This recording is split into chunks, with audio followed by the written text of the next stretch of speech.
very promising and a very packed evening ahead of us. And this is a topic that is sort of growing in eminence, and it's great that we're able to have this conversation with you all in person after a very, very long time.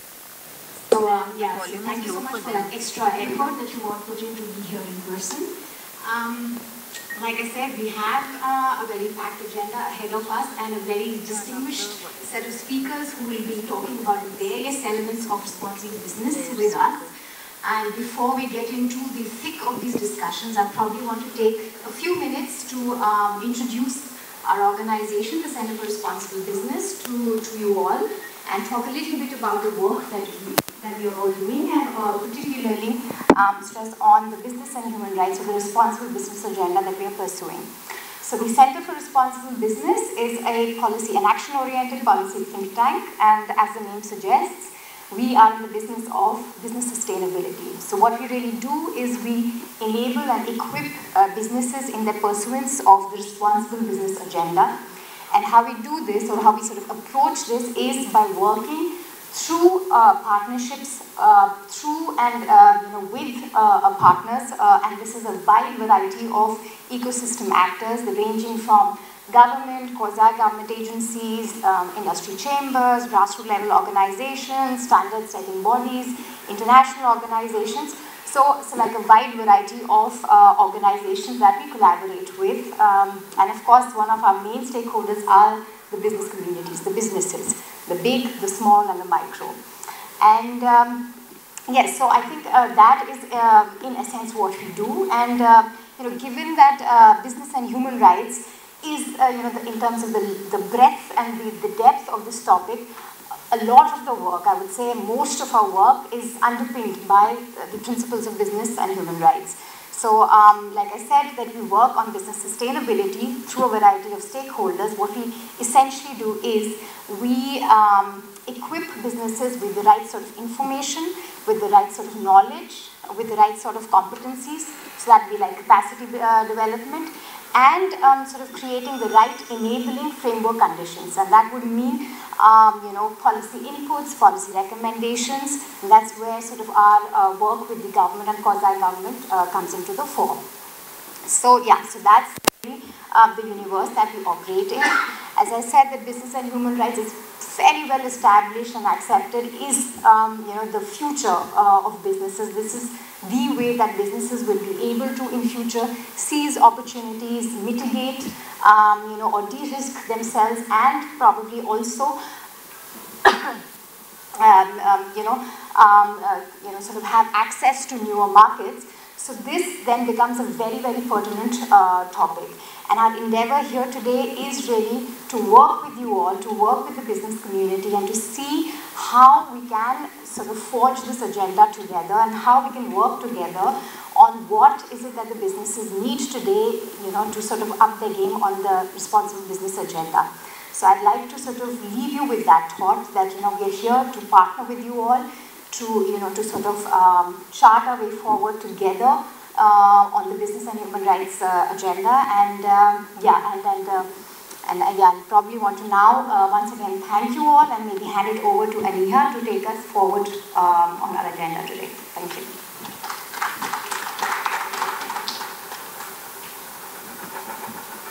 Thank you, Nandini.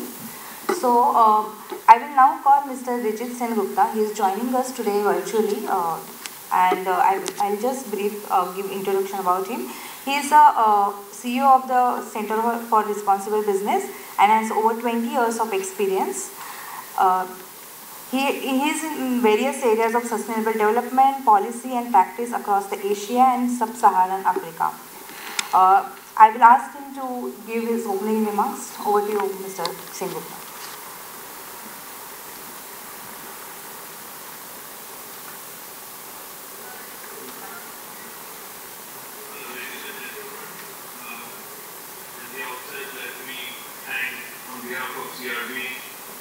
The Bombay Chamber for joining hands with us. Mr. Sandeep Pujari, the Director General of the Bombay Chamber of Commerce, the industry, and of course our partner, Frederick Norman Stiftung, Frank Hoffman, for giving us this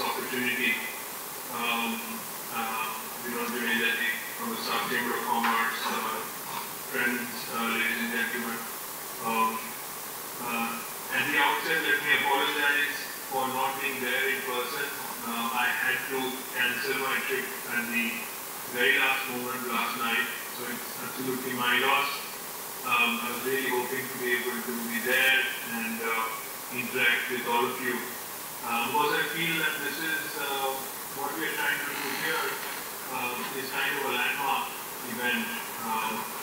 A discussion and a conversation and a dialogue driven by industry on business and human rights, something some of us who've been involved with this issue for several years, we would have not even imagined that it would be possible for 10, 15 years ago. So it's great to see the maturity and the initiative being taken by the industry. And we really applaud the Bombay Chamber of Commerce for being a leader in this space for a fairly long time. And we also believe that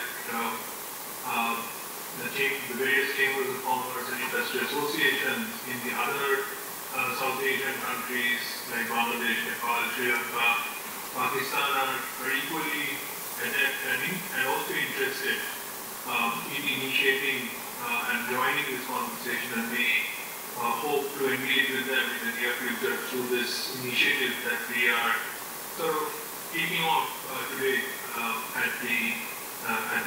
through this event.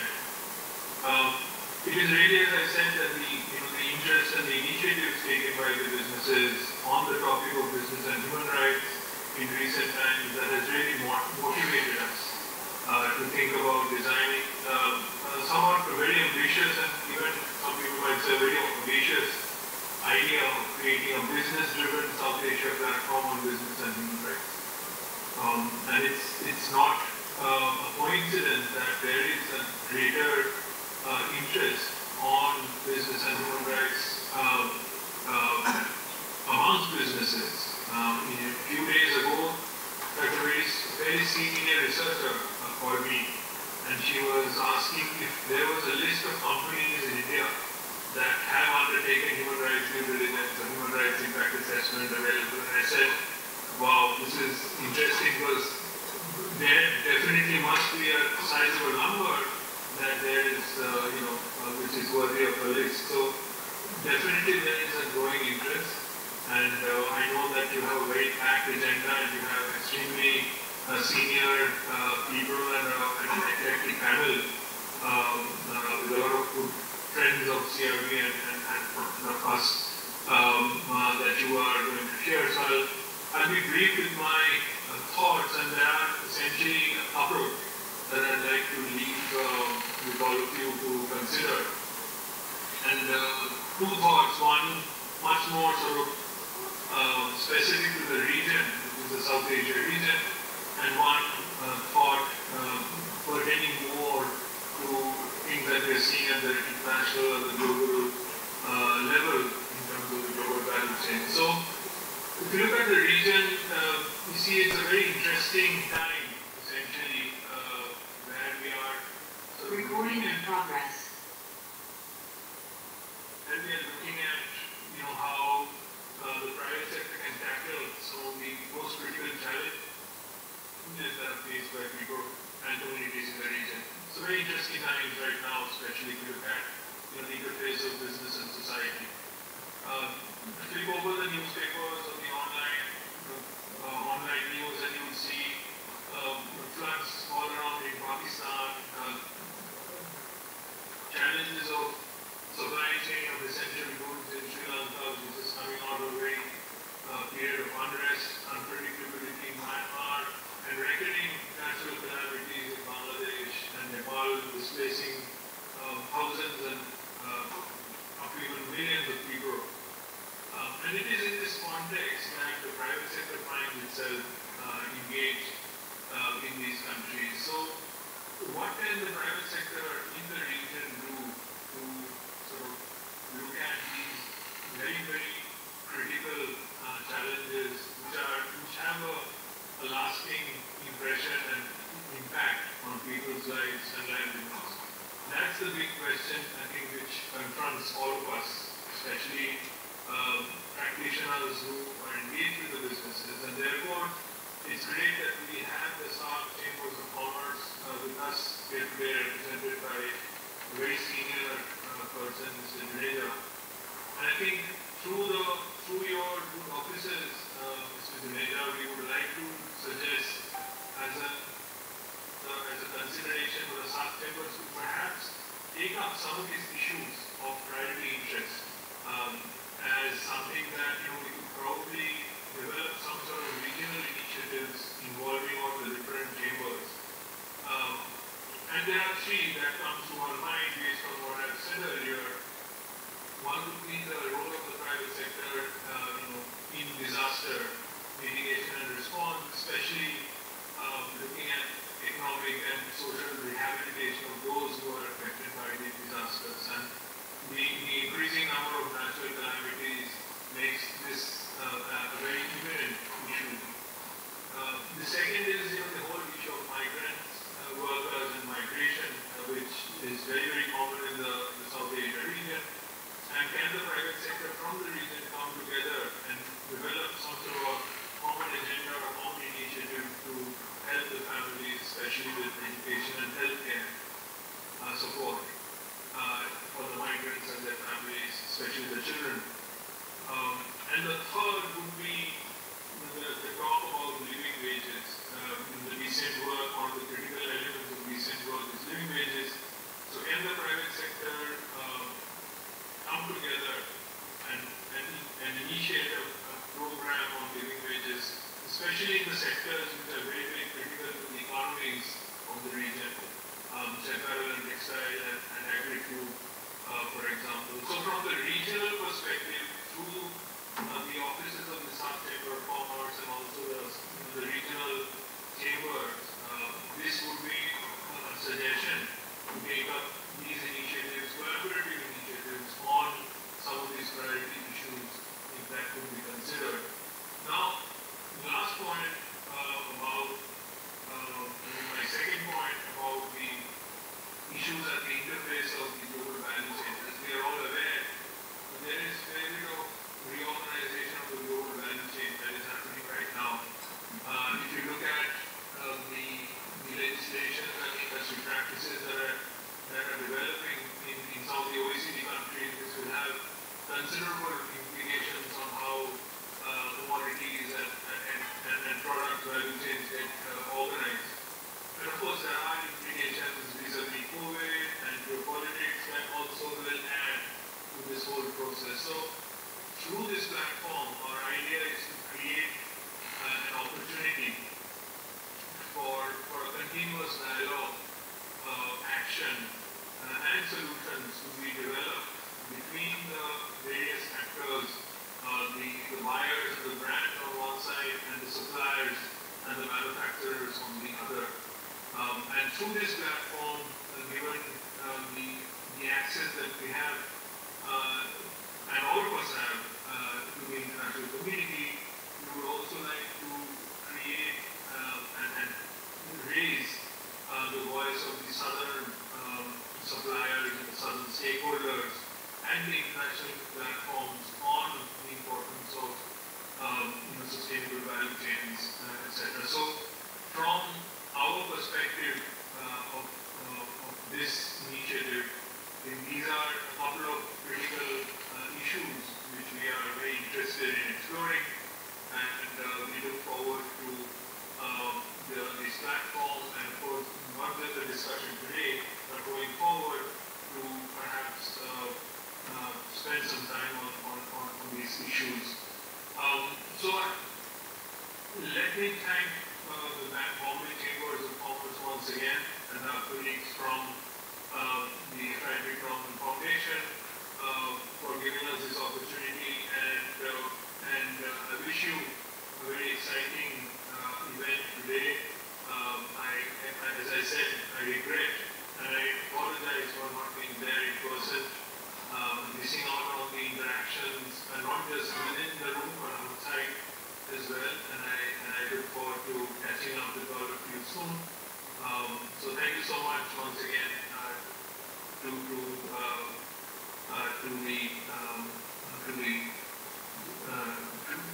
all of you for participating in this event, and turn it back over to the lady who introduced us.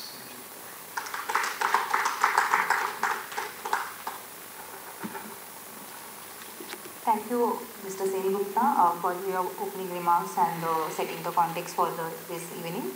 So now I request Mr. Sandeep Khosla, Director General of Bombay Chamber of Commerce and Industry, to deliver his opening remarks. Before that, I will just introduce him. Mr. Khosla is the Director General of Bombay Chamber since February 2020. He has over 35 years of experience, in which 33 years he has experience in media and entertainment industry. Having spent 23 years as a Group Vice President with the Indian Express newspaper, 6 years as a CEO with the Network 18, and 4 years as a CEO at Midday Infomedia Limited. He was also the producer of the annual Star Screen Awards for the 10 years. Over to you, Mr. Khosla.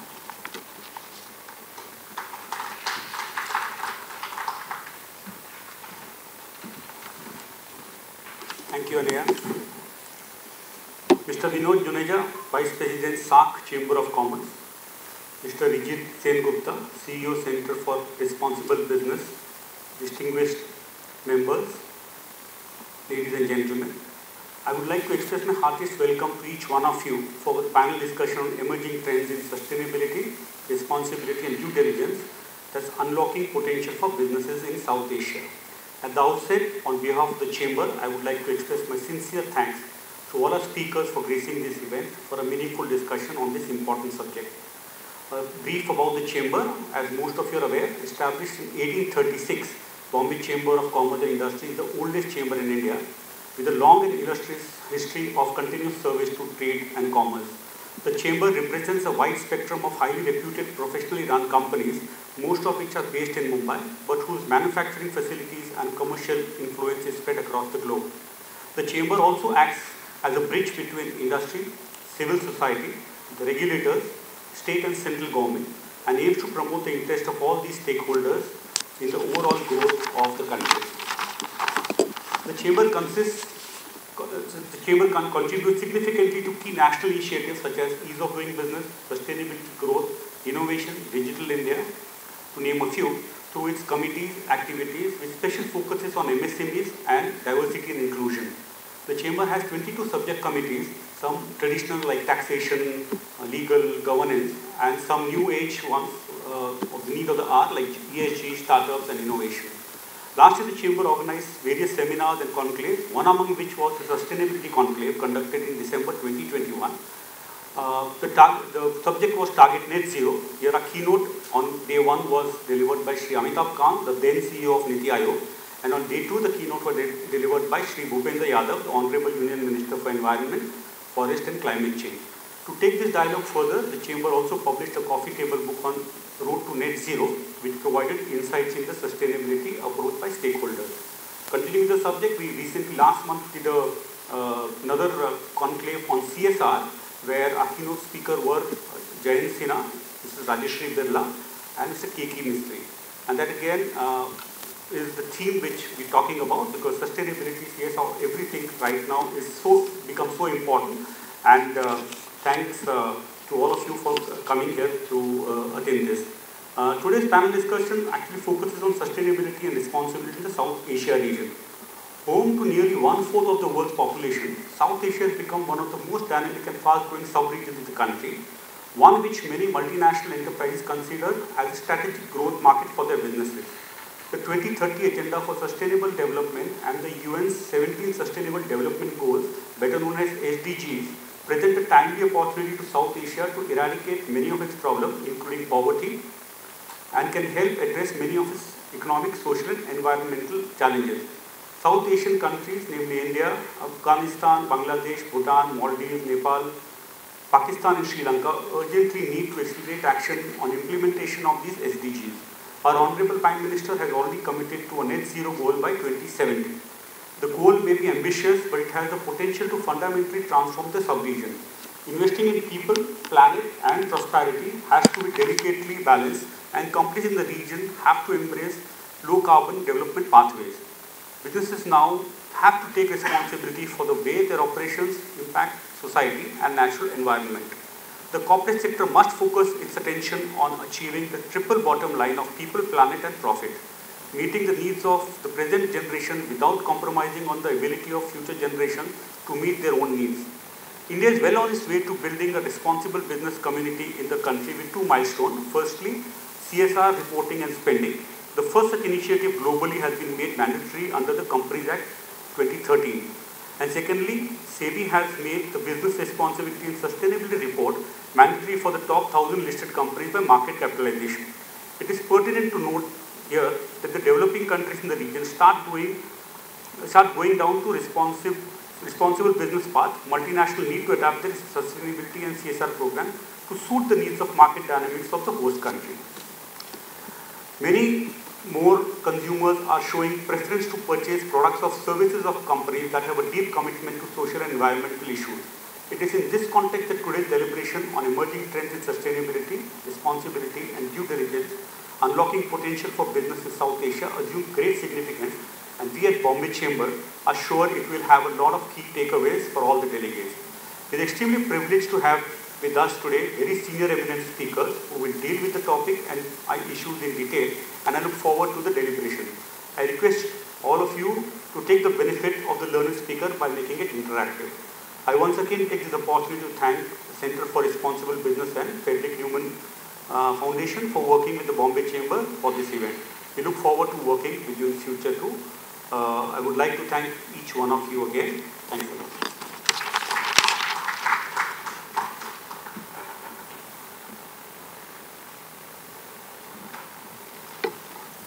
Thank you, Mr. Khosla, for your opening remarks. Now we will move ahead and we will go to our keynote speaker. He is also joining us virtually today. I would like to say a few words about Mr. Vinod Juneja. Mr. Vinod Juneja has over 30 years of experience to his credit and is currently the Vice President and Co-Chairman of Financial and Accounts Committee of SAP Chamber of Commerce and Industry, India. He is also Director of the Board of various private as well as the public companies. Mr. Juneja also has a commendable banking experience with a special expertise in international banking, foreign exchange, syndication and marketing department. He has worked in a various banks and on important positions. Besides SAC, he is also an active member in a leading non-government organization in India. He has also had a crucial position in businesses in various organizations, such as President in Indo-Belgium Chamber of Commerce and Industry, member of Europe-India Chamber of Commerce. Mr. Juneja was conferred with the Lifetime Achievement Awards for his outstanding contribution by the Public Relations Society of India. He is also a recipient of various awards such as Udyog Ratna Award, Bharat Gaurav Award, Golden Star Award, International Golden Star Awards, and Unique Achiever Award.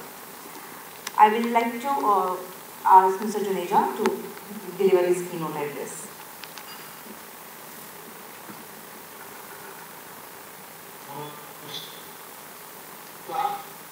And I have to be. You can hear me? Hello.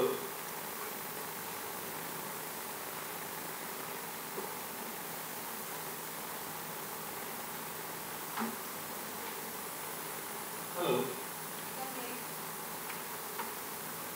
You can hear me? Yes. Yeah. Okay, can I'm. Hello. Yes, sir, you are audible. Mr. Juneja, you are audible to us. Please go ahead. Good afternoon to you all.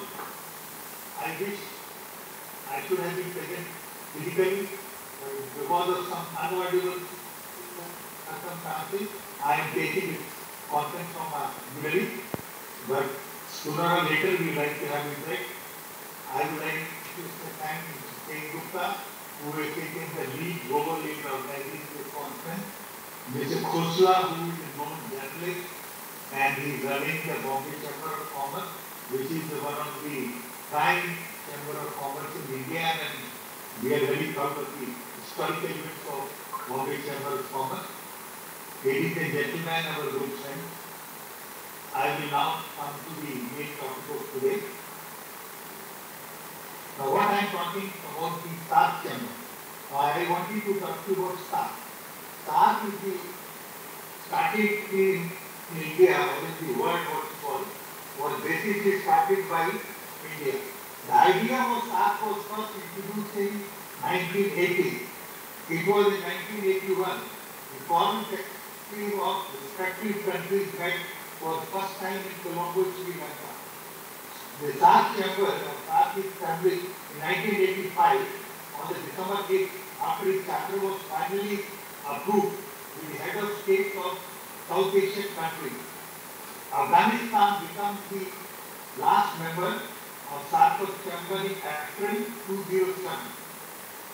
In SAARC, we have got observer countries like China, Japan, Republic of Korea, USA, Iran, Mauritius, Australia, Myanmar and European Union.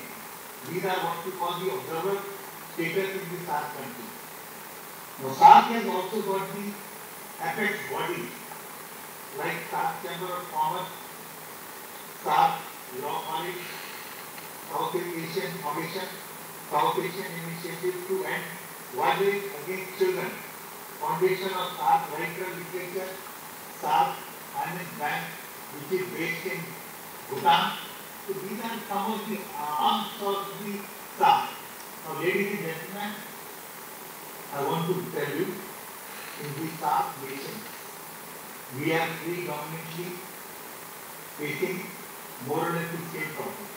Whether it's India, Nepal, Bhutan, or you can say your Bangladesh, Sri Lanka, Afghanistan, or Mauritius. Mauritius is also one of the part of the SAARC nations. But the major issue you must analyze, and you must have also realized, we all are predominantly agriculture-based countries, except we have got Maldives, I'm talking about Maldives, which are predominantly working only on the service industry, that is hotel, tourism, and other related issues. India is the only country among the SAARC nations which is predominantly both, you can call it as a agriculture-based, industry-based, pharma, IT, and all of this out of India region. I will tell you one thing. India would have been very definitely would have taken the headquarters of SAARC countries, because India was the main founder of the SAARC. They could have taken to India, but as a gesture of goodwill, the SAARC secretariat headquarters is based in Nepal, that is Kathmandu. In SAARC secretariat, we have got, like what India representative and all the countries at secretary level, foreign secretary level officers are posted in Kathmandu. All the 8 countries have got representatives based out of Kathmandu. They are meeting regularly. They are deciding about the course of action regularly, one part. Now, secondly, the SAARC chamber, there is a very common sustainability problem out there. Floods, very common. From Uttara you take, it is coming both from Bangladesh to India. Assam floods are known, which is coming, crossing each other. You take the, another important thing, whether it is coming to our neighboring country, now again our neighboring countries, there are full floods are there. And finally, UN Secretary General last week was there, where it is taken the almost like 1 crore people are affected by the floods. But we must also understand, in 1947, it was the biggest immigration of the one country to another country, that is Indo-Pakistan, when we migrated these 2 countries from each other. The biggest migration in the world has taken, and you will be happy to note, within 3 years, all were settled, people were having their livelihood, people were trying to have medical aid, people were trying to have, all these were the SAARC nations. Of course, there is some issues with the SAARC. We are not able to sort out our issues. For example, we were looking for a very good time was coming when I will take my car from New Delhi in the morning and I will go to Lahore by road and can have my lunch in Lahore. This is what people used to do earlier. This is what I think we are all trying to see, where SAARC countries will have similar things in the near future. Another thing which I wanted to bring it to your mind notice in SAARC countries, Afghanistan, and we have got a very democratic setup. When there is a casting, there is no elections are there. We have got very clear alphabetical presidency, starting from Afghanistan, Bangladesh, ABC alphabetical. As on today, the president of this star nation is between Sri Lanka, and then probably we go to Afghanistan. So there is a good point that there is no election like UNO body for. We have to do political things, nothing.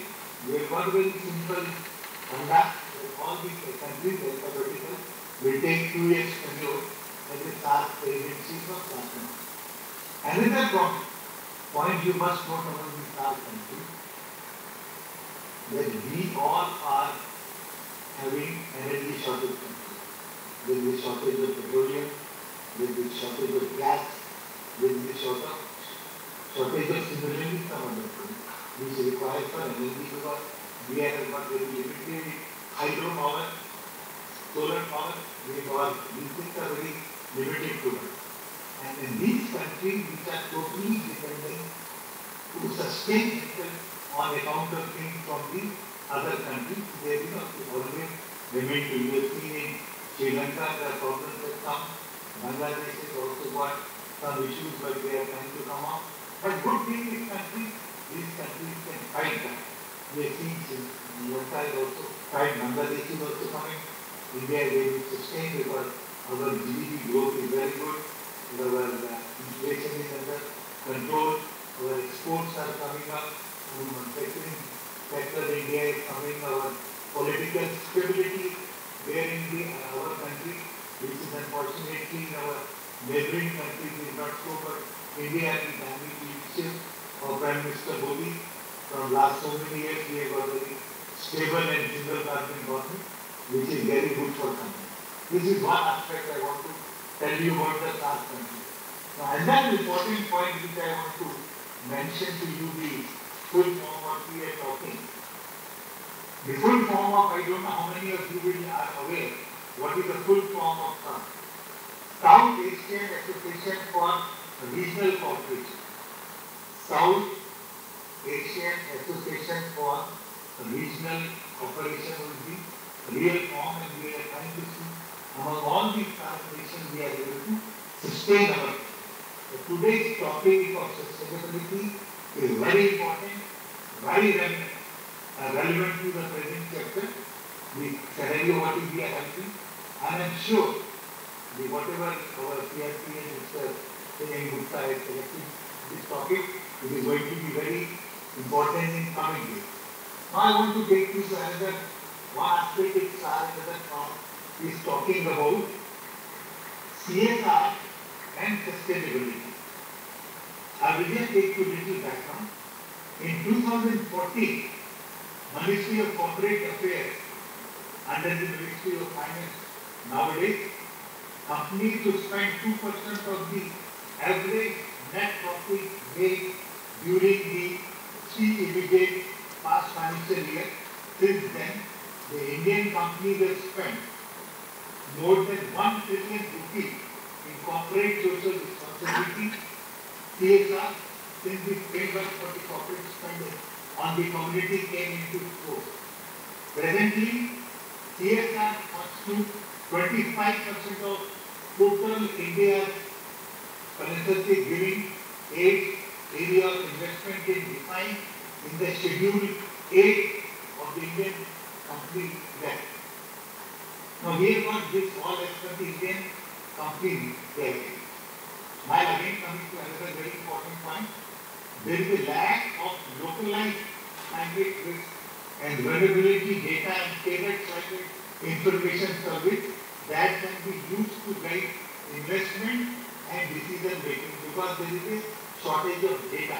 Private sector can play a very important role for setting up research programs specifically to the geographic area which are able to get later on public-private investment for climate change and climate adaptation.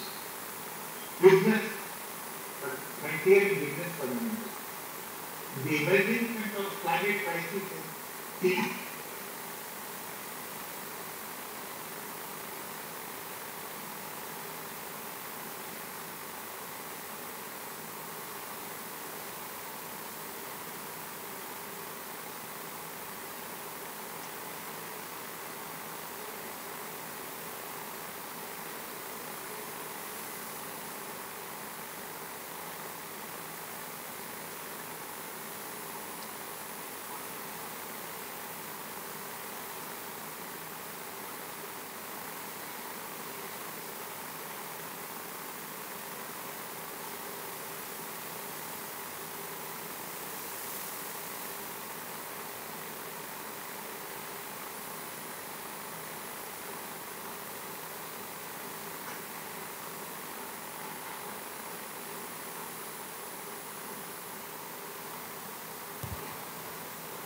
Hey, hello.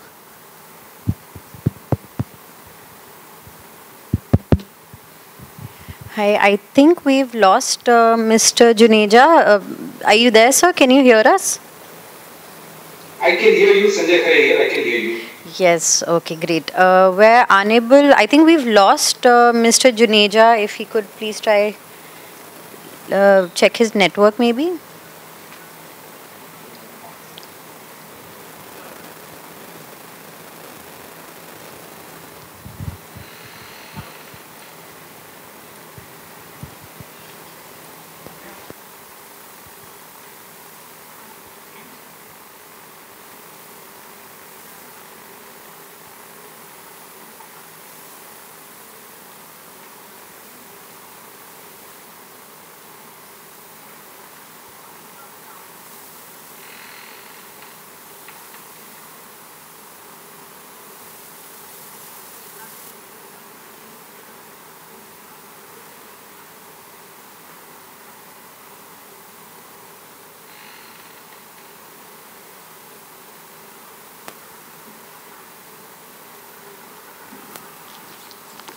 We have lost the connection with Mr. Juneja.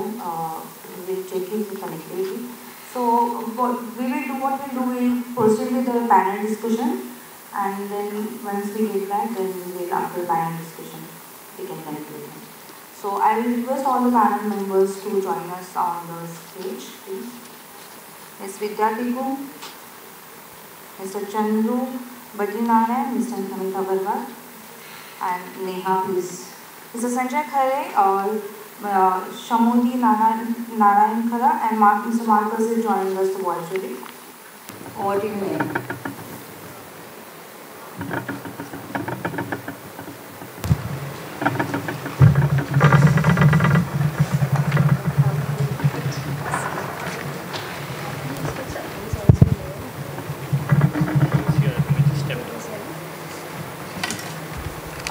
We're just waiting for Mr. Chandru. He just stepped out, so maybe a couple of minutes and we can start.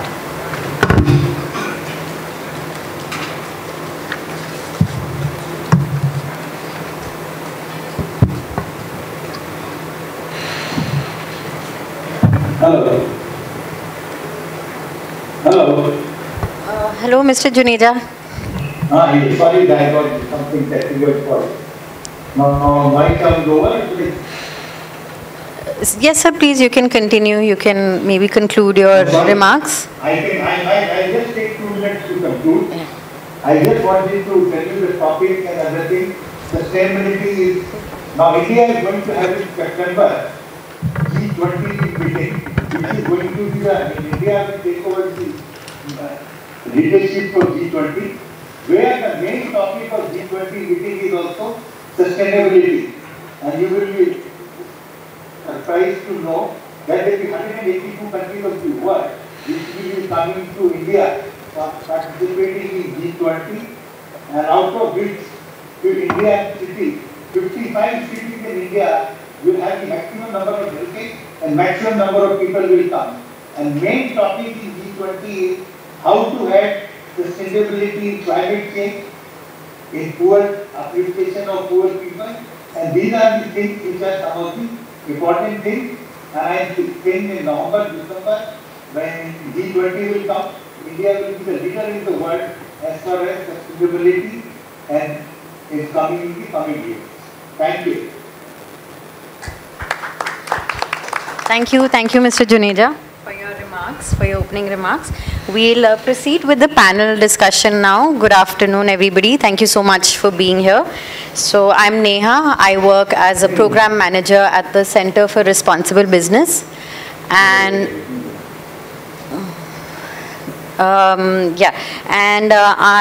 the purpose of this discussion is essentially threefold. We're trying to understand what are the global trends and policies pertaining sustainability, due diligence, specifically business and human rights and environment. Second, we'll also try to decipher what could the potential impact of these trends will be on South Asian businesses. And third, most importantly, what should the response of our businesses be? I am joined by 5 immaculate speakers here, 6, 3 online and 3 with me. Perhaps I'll let you to please introduce yourself. Maybe we can start with our virtual friends. Mr. Marcus, if you could please introduce yourself. Hello everybody, and thanks a lot for having me, for inviting me to join this panel. My name is Marcus Learning, and I'm working with companies. I've been working with companies on business and human rights for 8 years now. My team and I are looking at helping companies to identify human rights risks in their supply chains, in their own operations, and to manage them, to mitigate them. Before that, I've been Germany's Human Rights Commissioner at the time when the UN Guiding Principles for Business and Human Rights have been adopted. And even before that, I was a member of Parliament in Germany dealing with foreign relations mainly. Thank you very much. Looking forward to the debate. Thank you. Perhaps we could have Shamodi come in next. Hi everyone, so I'm Shamodi Nanayakkara. Thank you so much for having me for this panel on this evening. And I work in the capacity of head of conservation and sustainability for a team brand called Diligence. And what we majorly focus on is enhancing the climate preparedness of the vulnerable communities and supporting the estate communities, and we also work with the business sustainability, specifically addressing enhancing the due diligence in human rights, health and safety, and all the other aspects. So happy to learn from today's panel, also to share our experience and thoughts as well. Thank you. Thank you, Shamodi. Mr. Sanjay, please. Yeah, so good afternoon everybody. My name is Sanjay Khare, and I'm head of the sustainability function vice president for Skoda Auto Volkswagen India. So we are manufacturing the Skoda, Volkswagen and Audi brand cars, and also selling Porsche and Lamborghini cars. We have very recently launched 4 new models in India 2.0, which are more than 95% localized, and that means that we have a big supply chain in India also. And sustainability is a very, very important word for us, particularly being a German company, personally. German LKSG due diligence laws are very much applicable to us, and more than that, I feel that this is a very, very important tool. Sustainability and resilience will be improved for the present. We have a very elaborate Go to Zero program. How do we become a Go to Zero company by 2050? And for that, we have got intermediate goals for 2025 and 30. So that from the entire value chain of resource extraction till disposal of the vehicle, we should be totally carbon neutral. And I think our value chain will play a big role into this whole process. Of logistics partner will play a big role in the process, as well as the very in-house emissions. So they are important partners, not just for the regulations aspect, but from the achieving the bigger goal also. So that's my view. Thank you. Thank you, Mr. Sanjay. Namit, please, if you could come in. Hi everyone, my name is Namit. I work for a Netherlands-based organization called the World Benchmarking Alliance. We work at the intersection of SDGs, the Sustainable Development Goals, and responsible business. And we benchmark 2,000 of the most influential global companies on various parameters of sustainability. I look at the social transformation piece, where we look at decent work, human rights, and ethical action. And I'm happy to be here. Thank you all. I'm Chandru, and it's a pleasure to be here speaking in this esteemed panel. I'm founder of New Age ESG and Climate Action, and I'm managing partner with eCube Investment Advisors. I work on the intersection of ESG, climate change, and sustainability, from policy investments and also actually looking at modeling aspects and everything. In my previous, I have around 36 to 37 years of experience and around 30 years of experience in financial services. I've been a banker, also been a journalist. I worked with CRISIL for 13 years as a senior director and ran 3 businesses. I have experience on credit ratings, analytics, and fixed income markets. I was also actually heading MSCI, which used to be called as Morgan Stanley Capital International, as the executive director and country head. MSCI has been a world leader in ESG ratings and now more into climate change and everything. But for the past 3.5 years, I've been actually doing this and also advising startups in the climate tech space. So this is my overall remit. I hope to actually contribute a value on investment aspects and anything else which anybody would be interested in related to climate change and sustainability. Thank you. Hello. So my name is Dr. Vidya Tikku. I come from the Aditya Birla Group, the corporate group sustainability cell, which was formed close to 10 years ago.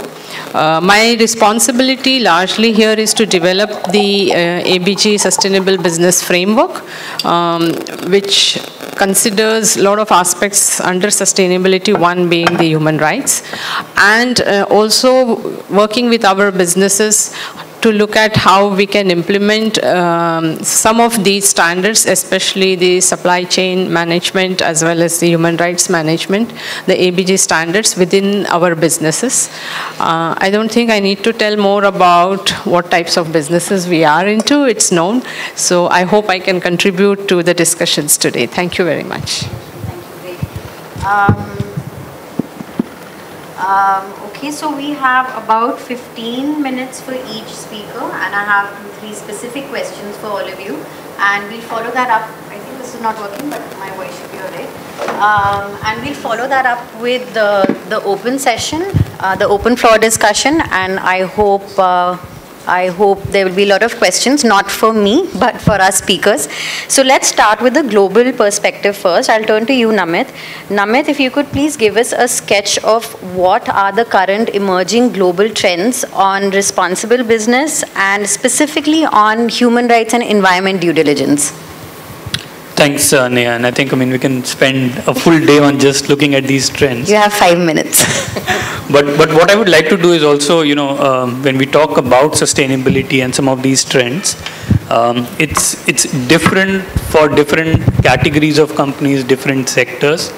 But I think for simplicity's sake, I would just say that the way global MNCs look at sustainability and the trends that are seen in that space is very different from the SME or the small and medium sector, the informal sector, which is predominant in the South Asia region.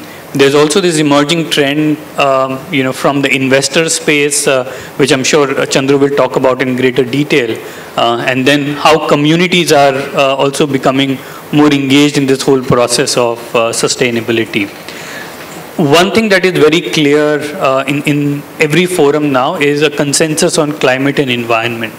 It's no longer new and surprising for companies to accept the fact that they have to be, we heard net zero so many times. So I think there is that consensus that climate and environment responsibility is absolutely important. And that's a very important trend. There is global standards. There are, quite a overall harmonization in the expectations from companies, from policy on what companies need to do on climate and environment. The human rights or the social aspect is still an emerging space. We've already started hearing from various sectors, whether it's investors, from the policy side, from communities and civil society, that we need to strengthen the S within the ESG. ESG again is the buzzword, everybody is talking about it, but within that, while environment and governance have become quite strong, social is still kind of a missing piece, and there is a lot of catch-up that's happening. Although large companies, global multinationals, even multinationals from the South Asia region are in the process of adopting human rights policies, looking at issues around due diligence, which is also coming from largely this global debate driven by the European Union in some sense, and I think Marcus will talk about the German aspect as well. But I think that's going to play a very important role in how companies start looking at the overall social piece and within that the human rights piece. We have also seen and observing that there is greater awareness among companies, and when I say companies, both at the executive level but also at the board level, on what are their responsibilities on sustainability. It's no longer just about CSR and spending money. It's no longer about image building or mitigating risk. The questions are going into the fundamentals. What is the purpose of business, how is the purpose of business aligned with the overall sustainable development priorities of the world, of the region, of the country. So I think that's an important trend that we are gathering. Legislations are playing a very important role in sort of helping that catch up. Like what has happened with environment, through legislations, and we have already seen mandatory human rights due diligence legislations in a lot of European countries. The EU is almost about to pass the legislation on mandatory due diligence. We already have modern slavery law in UK. Australia is revising its law. Japan has just published a guidelines on human rights due diligence yesterday. So there is a lot of legislative and policy action that is happening right now, and it is no longer limited to the European markets, but also in Asian markets, in emerging economies, because that's quite important. And again, I mean, investors are playing an important role asking these questions from companies, which is kind of having an impact on boardroom conversations and making companies understand the importance of overall sustainability. So I think all of those trends are really shaping up at the moment, and it's also good to see that it's no longer that these conversations are limited to the developed economies and not necessarily in developing or emerging economies. And I think Vidya has already spoken about how the Aditya Birla Group is talking about human rights and taking the leadership role there. So I think it's good to see large multinationals across the globe doing this. It will be even better to see small and medium enterprises and more of the mid-sized companies joining the bandwagon quite soon, before the supply chain impact kind of becomes more real and difficult to manage. In addition to that, Namit, what do you think have some of the key drivers been in shaping this? And who are some of the key stakeholders? You mentioned we're looking at investors, the policy makers, but also from business perspective, what is the response that you're seeing specifically in Asia? So I think in terms of the drivers, a lot of the response from large companies and boardrooms is definitely on the request of the financial institutions. When investors demand a reporting, a policy on sustainability issues, I think there is greater buy-in within management to respond to those kind of requests. It's also from the lead buyer. Again, coming largely from Europe, when there are these big brands and have supply chains where Indian companies are supplying or South Asian companies are supplying, there are requirements coming from these lead firms of meeting certain sustainability requirements. That again is a big driver of how companies are sort of, catching up and responding to these situations. On the other side, we are also seeing greater awareness on communities, among workers, on what are their rights, what are the issues, and how these issues impact them. If there's pollution near a factory in a community, villagers are much more aware of who's responsible and what is the accountability of those companies. If workers are denied a minimum wage, occupational health and safety, they're aware of their rights and they're demanding those questions. So there is also this larger transparency in the entire ecosystem, which is making it difficult for companies to avoid sustainability commitments, get away by not following even the law of the land. So I think a mix of push and pull, and the transparency is definitely driving the conversation. Also, the social media has interestingly an important role to play here, because I remember we were in a conversation with the Vice President Coca-Cola, and he mentioned that if there is one tweet on what the farmers are doing in the potato supply chain of Coca-Cola, it is a problem. So definitely there is more awareness around it. You mentioned mandatory legislation on human rights due diligence, and here I'd like to bring in Marcus. Marcus, I hope I'm audible. Yeah. Yes, I can hear you. Okay, great. So Marcus, if you could please break down for us, what is this mandatory business and human rights due diligence law, and how it would potentially impact South Asian businesses? Yes, more than happy to do that. I think Namit also already mentioned a couple of key points of what's going on, and really the basis of it all is, let's say, the point that's pushing it all is that there's a different view on business that's emerging in Europe and in other countries as well, where people are saying business must play a responsible role within society, meaning that the big issues in society, which are climate change, which are issues of social justice and so on, must also be addressed by business.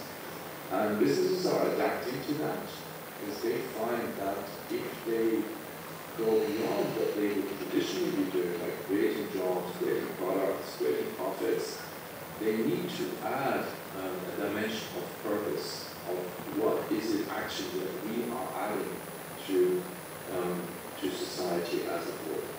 So I would see that as a driver behind this whole sustainability debate. And this debate is actually materializing in laws now, step by step.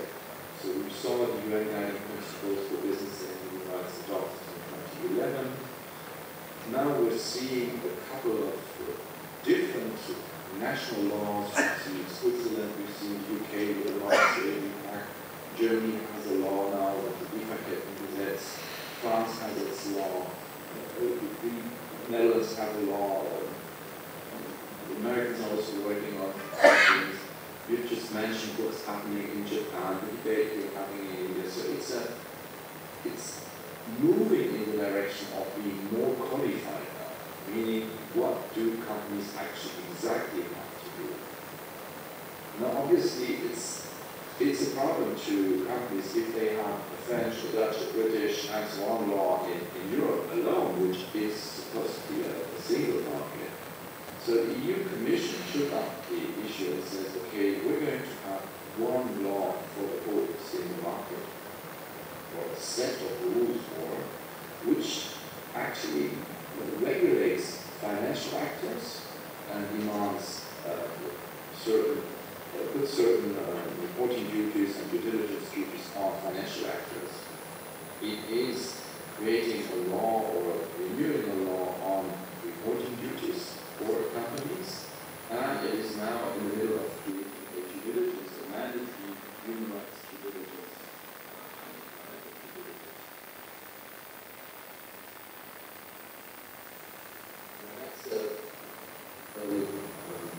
A market which has 450 million consumers at the moment, plus the British, which are somehow aligned, plus the Norwegians, plus the Swiss that are not members obviously of the EU, but are usually aligning their laws closely. Of the British, how much they will do, but all the others usually are aligned. So it is of an enormous economic importance, and coming from the economic importance, there will also be political importance to all our trading partners. And I've recently been in Mumbai for training, I've been in Colombo for training, and what I perceive is that companies say, okay, this is one of our important markets, or maybe the most important market that we as a company have. We should see what the requirements in this market are, because we need to align to be competitive in the coming years. Now, what's the core of these regulations? Basically, to put it very simple, the regulations say labor laws should be respected everywhere. In reality, obviously, it's a bit more complicated, but that's actually what's demanded is that the ILO, the International Labour Organization's so-called core labor conventions are respected, that no human rights are being infringed upon, whether it's about the gross amount of child labor, whether it's slave labor, whether it's freedom of association, and a couple of other topics that are. And so the core requirements are something that are things that should be normal anyway in respecting the law, because most of these core labor laws are enshrined in national law. Where these laws are going further is two ways. First of all, they are asking companies to say, okay, it's not that you just have to make sure that all operations are clean, but you should also exert influence or know what your suppliers, those suppliers that you have strong relations with, are doing. So that's something new to all of these laws, that there is a certain responsibility which is defined by the nature of the business, by the size of the business, by the risk that is found in the supply chain, but also by the leverage that a business client has, that there is a certain responsibility to also look into supply chains. That's new regarding human rights and social rights. But if you think of other aspects of business, like financial stability, quality aspects, or others, it's actually normal. You always talk to your suppliers about those aspects of business. So why should you talk about questions of health and safety of workers, workers' protection, making sure that no child labor takes place, so that's number one. That's new with these laws, an expansion of responsibilities of business into their supply chains. And on the other side, second thing that comes with these laws is that companies need to be transparent. They need to publicly report on the human rights risk management systems they have in place. They need to be transparent about risks they have identified in their supply chain, and they need to be transparent about what they have been doing to mitigate these risks.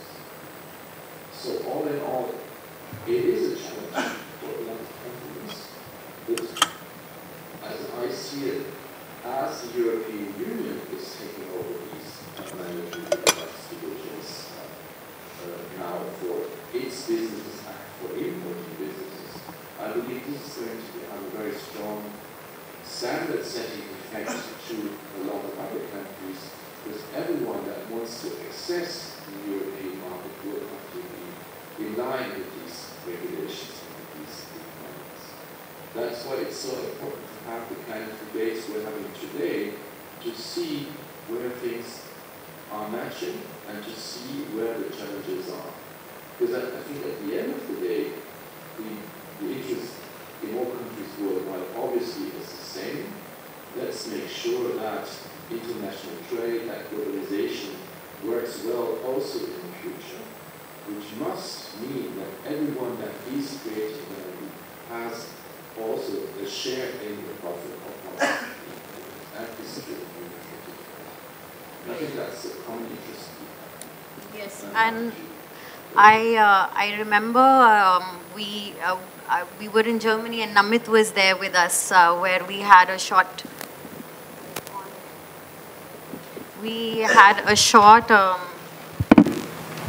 am I audible? Yeah. So I remember back in 2019, we were in a short trip, for a short trip in Germany, and the idea was to understand what is the business and human rights debate there.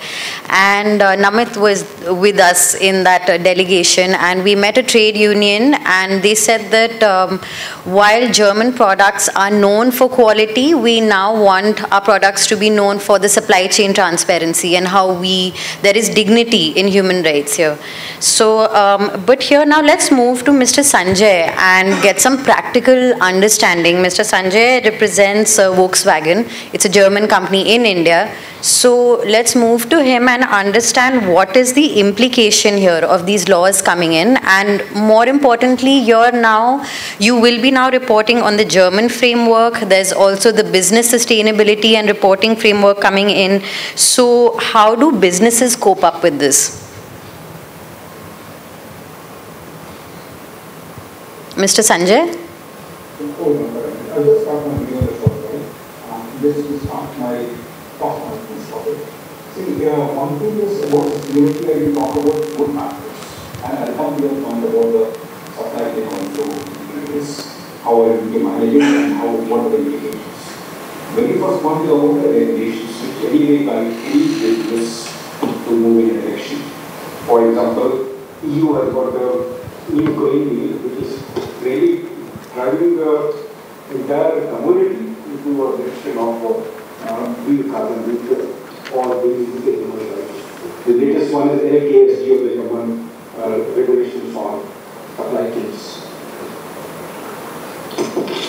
And after that, the next thing that comes up is about building the efficiencies in the system. So for efficiency, there's simply mean that where we can get better costs to manage the businesses better. The third area is about building the resilience. For example, we had COVID, or we are having a big war right now going on in Europe. And fourth area is about the future innovations that will drive the economic structures. I'll talk a little more details about all these 4 areas right now. And then how are we trying to handle this inside in our own production environments and in our future. So Volkswagen as a group after 2016 had announced that to meet the goals of the climate change, we shall be carbon neutral by 2050. In entire process from resource extraction to disposal of the vehicles at the end of the product life cycle. And this was all to meet the 2 degrees centigrade requirements which came up out of the Paris Climate Agreement based upon the science-based targets. Now we have revised them to 1.5 degrees centigrade viewpoints. Now, after this, we simply analyzed the entire value chain. We found that 2% of the emissions are coming from our production operations. 30% are coming from the value chain, that is the upstream value chain. So the logistics and our supplier. Largely phase comes around the use phase product, that's around say 70% plus, and the rest of this in the disposal of the vehicle. So now let's see, before we start going to the suppliers, what we can demonstrate internally, and I'll talk about India specific. How we have tried to make our own manufacturing for this scope 1 and scope 2 emissions towards neutrality. Both of our manufacturing plants in Pune and Aurangabad are hugely now dependent on the solar power. For example, Aurangabad plant is 100% carbon neutral on purchasing energy. Pune plant has got 18.5 megawatts of solar power installed. It contributes almost 30% power solar energy. Not just that, this is adding to a big amount of resilience as well as efficiency that comes up, that we are saving almost 60% on energy bills. What was earlier at 8 to 9 rupees per unit of energy is now coming at 3 rupees. This was number 1 resilience demonstrated by us. Number 2 was we started working on waste management. From earlier giving on more than 1,000 tons of waste here to landfills, now it's less than 1%, less than a few tons that we depose. And that's all because we have been able to repurpose the entire waste into circular economy. For example, the old paint shop waste goes for making primer for the structures, so we are giving it somebody to repurpose it. Now the third area that we worked upon was water. Try to have water efficiency inside the plants in a big way, no wastages, and also 100% water recycled and used in the gardening for having better biodiversity. More than that, India has got a beautiful CSR laws where we are giving just 2% of money to CSR. It's a very unique law, globally it's not there, and we are working very much socially into the topic of environment and the surroundings around us. We are trying to generate a lot of water for them to other measures. In fact, we are a water positive organization also. We are working for healthcare, we are working for road safety. So these are the things that we try to demonstrate ourselves. And I try to come to the third, which is a basically demonstration of efficiency. Obviously, we are totally compliant to what Indian regulations are. And we are also trying to work hard to achieve climate neutrality into our own operations in totality by second half of the decade. Third thing is about resilience, which I talked earlier. So very simple example goes like this, that very recently we had COVID, and I think the COVID is not totally gone. And now with this war happening in Europe, the energy prices are gone 7 to 8 folds. For example, I was just there last week for a week's time on sustainable conference only, and energy, it was running at 50 euro for a megawatt of power. Now it's almost, varies from country to country, from 300 to 700, and sometimes it's 2,000 also. So it's a big amount of energy which is leading to their resilience system.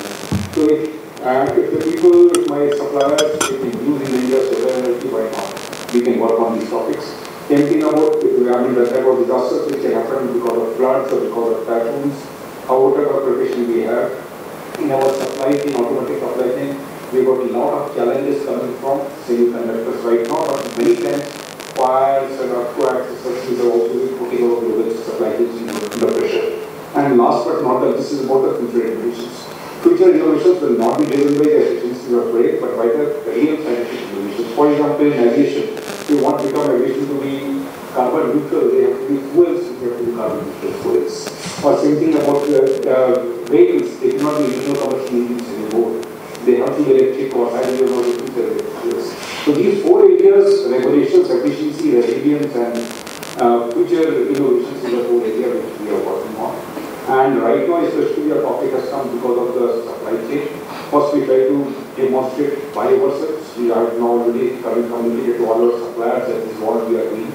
We have joined hands with CII in a sustainable value chain initiative. In the first year, now we along with some 11 of our suppliers and around 11 of our dealers, both upstream and downstream, we have joined hands and will be certifying for a sustainable value chain certificate. It will work on 4 areas: decarbonization, circular economy, then health and safety, and 4th is about human rights. On 4, all these 4 areas, we will be able to collect the basic data, where we lie right now, and then how we can keep on improving further. Now, this is what is going to be a big encouragement to all of us, and also will make us a big team. I know India is Tier 1, Tier 2, Tier 3, Tier 4, a lot of supply chains are there. I think you have a question, what are we doing for our Tier 3 and Tier 4 or Tier 2? I'll tell you how we are going to manage the LKS or the German supply chain law. We already have what is rating, sustainability rating system. All our suppliers have to have a minimum rating on sustainability on E and H and S, all the environmental social governance factors.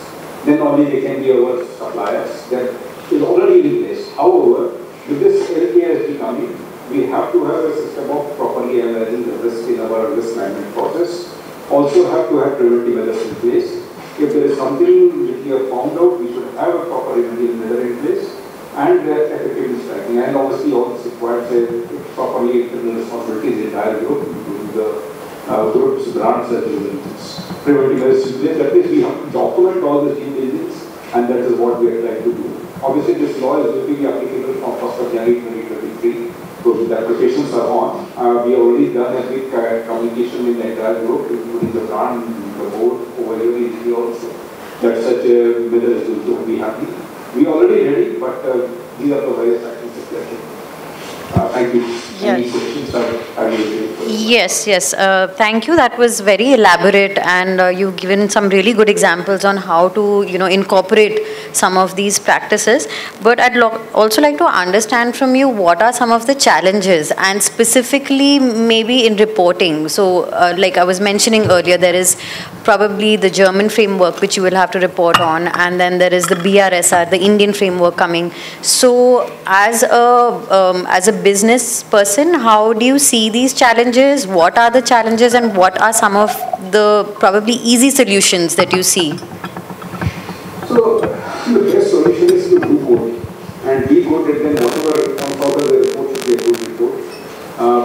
Practically speaking, we are not a district company in India, and BRSR is applicable for the top 1,000 district companies. However, still on a voluntary basis, we are compiling our own report this time and to be put up in the public domain. Only thing is purpose of all this is that we come to know where everything lies, there are any gaps, which I hope will be very minimal. We should be able to find out. So this exercise we are doing along with a very good mutual company along with us. And some of our suppliers actually are listed companies. I hope that they will be very taking over the BRSR report. BRSR is a wonderful 9-point framework, and I think covers all these laws based upon DRI and guidelines. To really help us all to really come to a benchmark, to understand, not already that. So that's from my side. Sure, thank you. And I'll move to Vidya now, Aditya Birla Group. So Vidya, if I could please understand from you, how is the group incorporating the HRDD and the reporting frameworks? What are some of the practices that you are following? Yeah, thank you. Since we are talking from a group perspective rather than an individual business, as I said that I come from a function at the group level where we have tried and built our group level various policies under various aspects of sustainability, one being human rights, and second also is a supply chain management, and transportation and logistics is a third aspect under this, for which we have a separate policy that each of our business should follow, and also internal standards developed which align to most of the international standards. So this type of framework as standards is created which all the ABG businesses should be following. Now when in terms of implementation, some are way ahead and some are beginners, as it would be expected.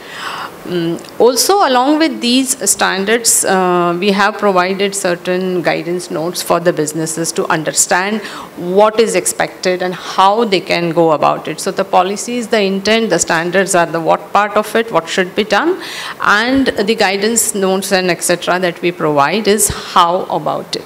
So when we talk about HRDD that has come, when we, around 7 years ago when we made our policy as well as the standard, it had aligned with the UNGP, the United Nations Guiding Principles for Business and Human Rights. But then when we looked at all this human or social, that's the word that is the buzzword today, in that we also have separate standards for cultural heritage, land acquisition, you say indigenous peoples, stakeholder engagement. And they also say that how do you look at these in terms of future-proofing the business, so going ahead the new trends. So when we talk of human rights, some rights for certain communities may come as indigenous people or cultural heritage rights, though we have made those as separate standards, very clearly aligning to IFC as well as most of these OECD, ILO principles, etc., depending on who is the stakeholder for that particular aspect. So that is how it is done. Coming to two aspects that I would like to sort of brief on is one is supply chain and value chain, and second is on human rights due diligence that we are talking about. So in case of supply chain, each of the business was doing some of it largely pushed by the customer requirement and of late for some of the businesses that the investor push that came in. Though some were leaders who started implementing the standards when we spoke about the same things that categorize your suppliers basis the risk or the criticality and then assess them on certain criteria. Today we use the word ESG. We always said sustainability or sustainable business criteria, which had all these aspects of ESG. But today now, because of all this push that is coming and there is more thrust on reporting and transparency, all businesses have agreed that as a group we should have the supply chain, sustainable supply chain strategy, which would incorporate all these, let us say, ESG requirements. So some businesses which are in aluminium and cement were way ahead because also their aluminium sustainability initiative, etc., required few of these things. So they were few steps ahead. So today we are at the verge of building this strategy for all businesses, and most of the businesses have come together that we should be now looking at this. Value chain is another aspect. So I could say the upstream supply chain is where we are talking about this. But then there is this downstream value chain aspect, where, especially if you look at aluminium, it comes that ingots are made, but then in the value chain you have people who make the window frames or even the frames, the material for your railway coaches or buses or material carrying tankers, etc. So for the window frames, the real estate sector has come ahead and said that we want to now understand very clearly what are your practices and carbon footprint on this material. So that push has come from that sector. So it's very differently working now. You look at cement, it always was there, but cement talks more about being the highest carbon guzzler, or rather the electricity, so the highest carbon footprint, but they talk more on circularity because they can take any waste provided that they have proper environmental compliances, they can burn it and use it into the product or into the clinker.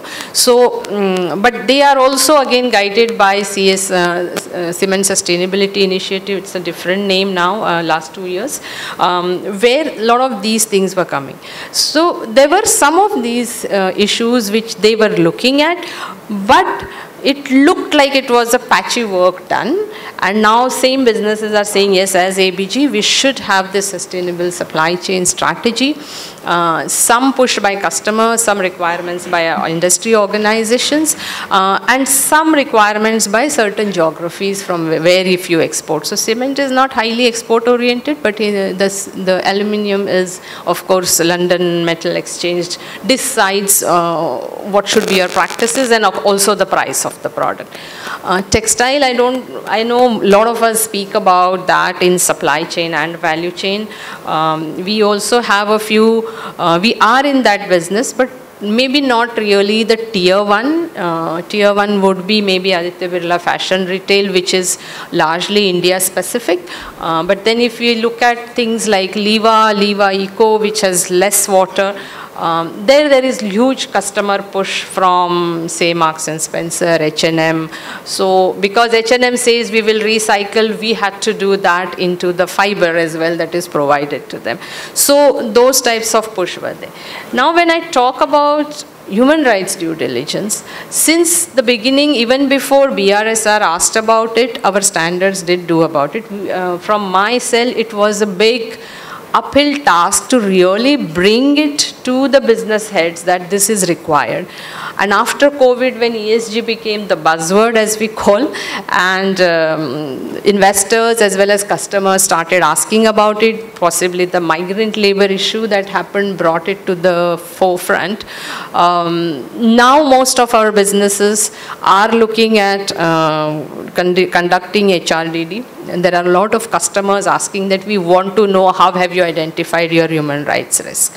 As a challenge to the business, if you're, so we will do it in phase wise, because as a large conglomerate, our internal practices completely align with whatever human rights that are being looked at. In our framework, what we have done is, as a tool, we have created a very basic tool for our businesses to follow with 2 reasons.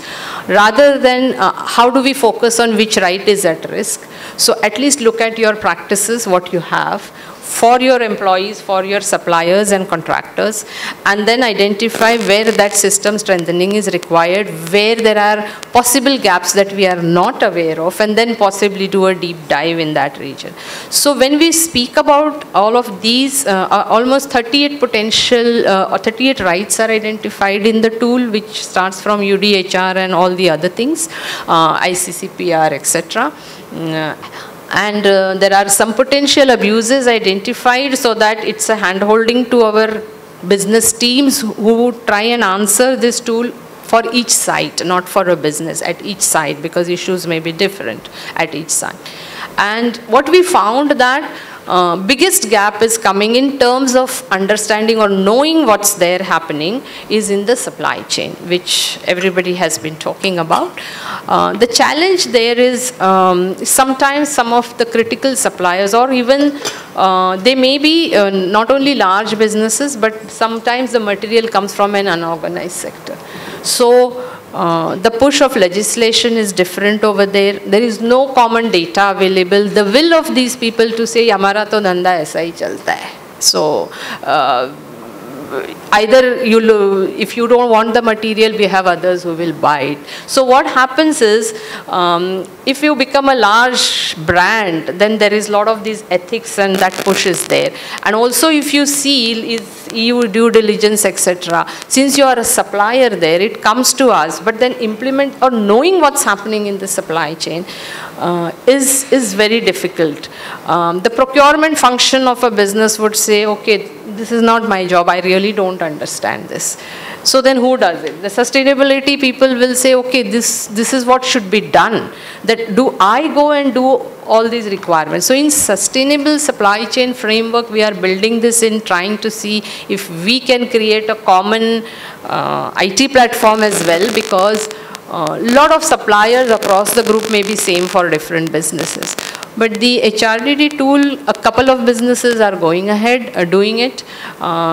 Sometimes they come running to us that the customer is asking for this, so what do we do now? Now it's time to do.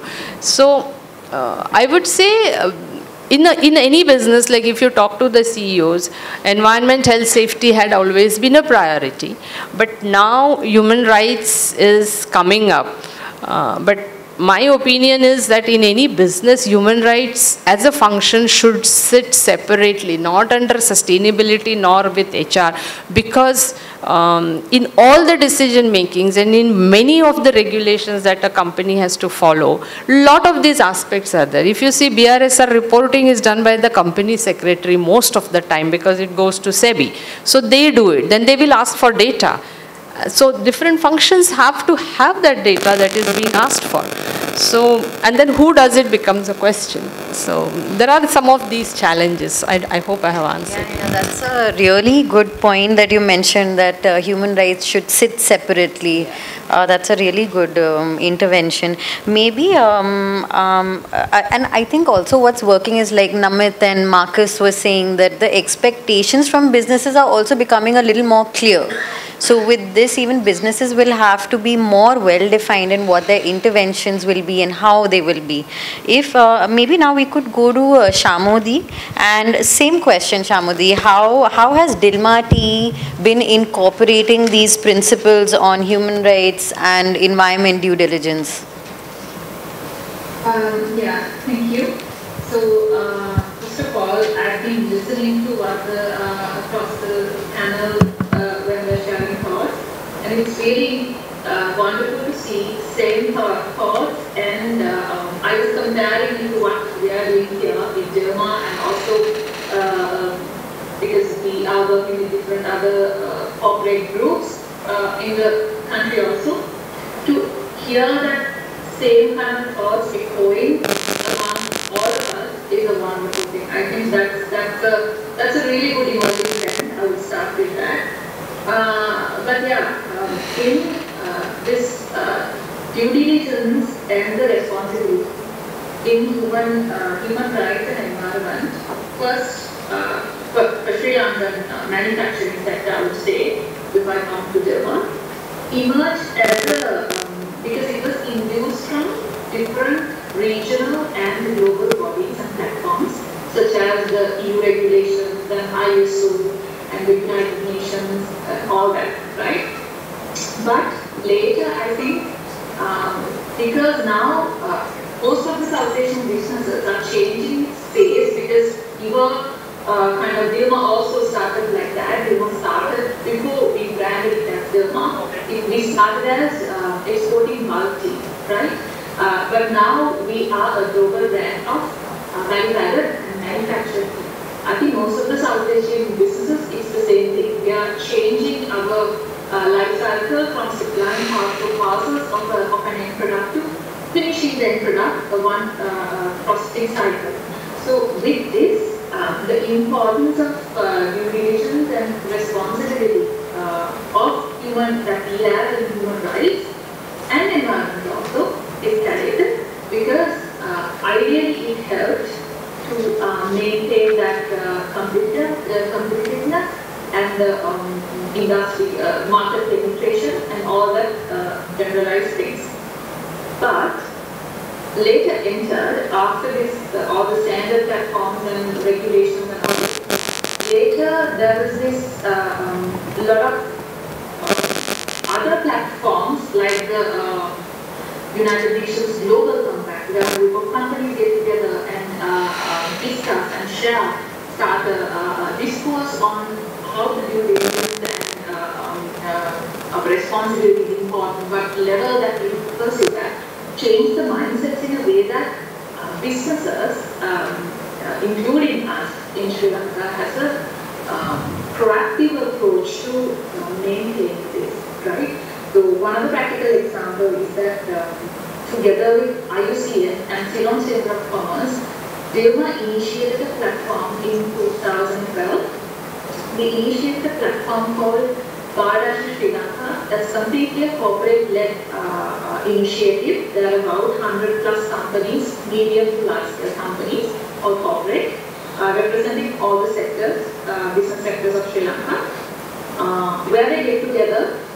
They use the platform to share their visions and their duties and responsibilities towards human rights and environment, plus the bodies such as advisory bodies such as universities, IUCN, Singapore Commerce, is frequently engaging with this business platform to induce best practices and to highlight on the best practices among the leads or among different companies, so that we can learn from that. And if there's anything that we need to rectify, we don't need to invent the wheel, but we replicate what some of our other business colleagues might have done.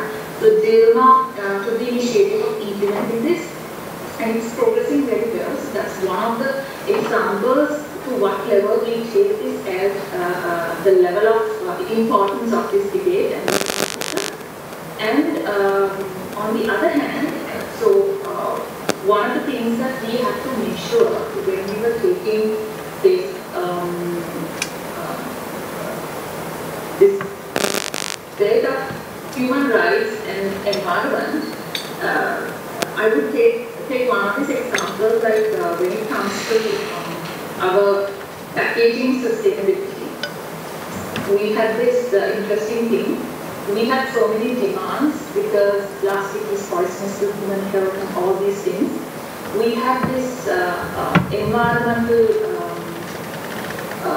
pressure to convert to completely 100% sustainable brand into a sustainable brand, but to meet all the guidelines of food safety standards of the value properties that packaging should have, while satisfying 100% of biodegradable product was very challenging.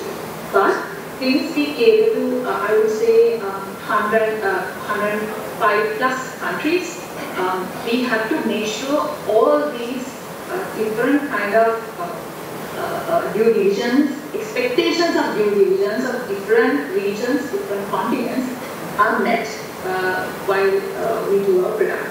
So that was one of the practical challenges that we had. And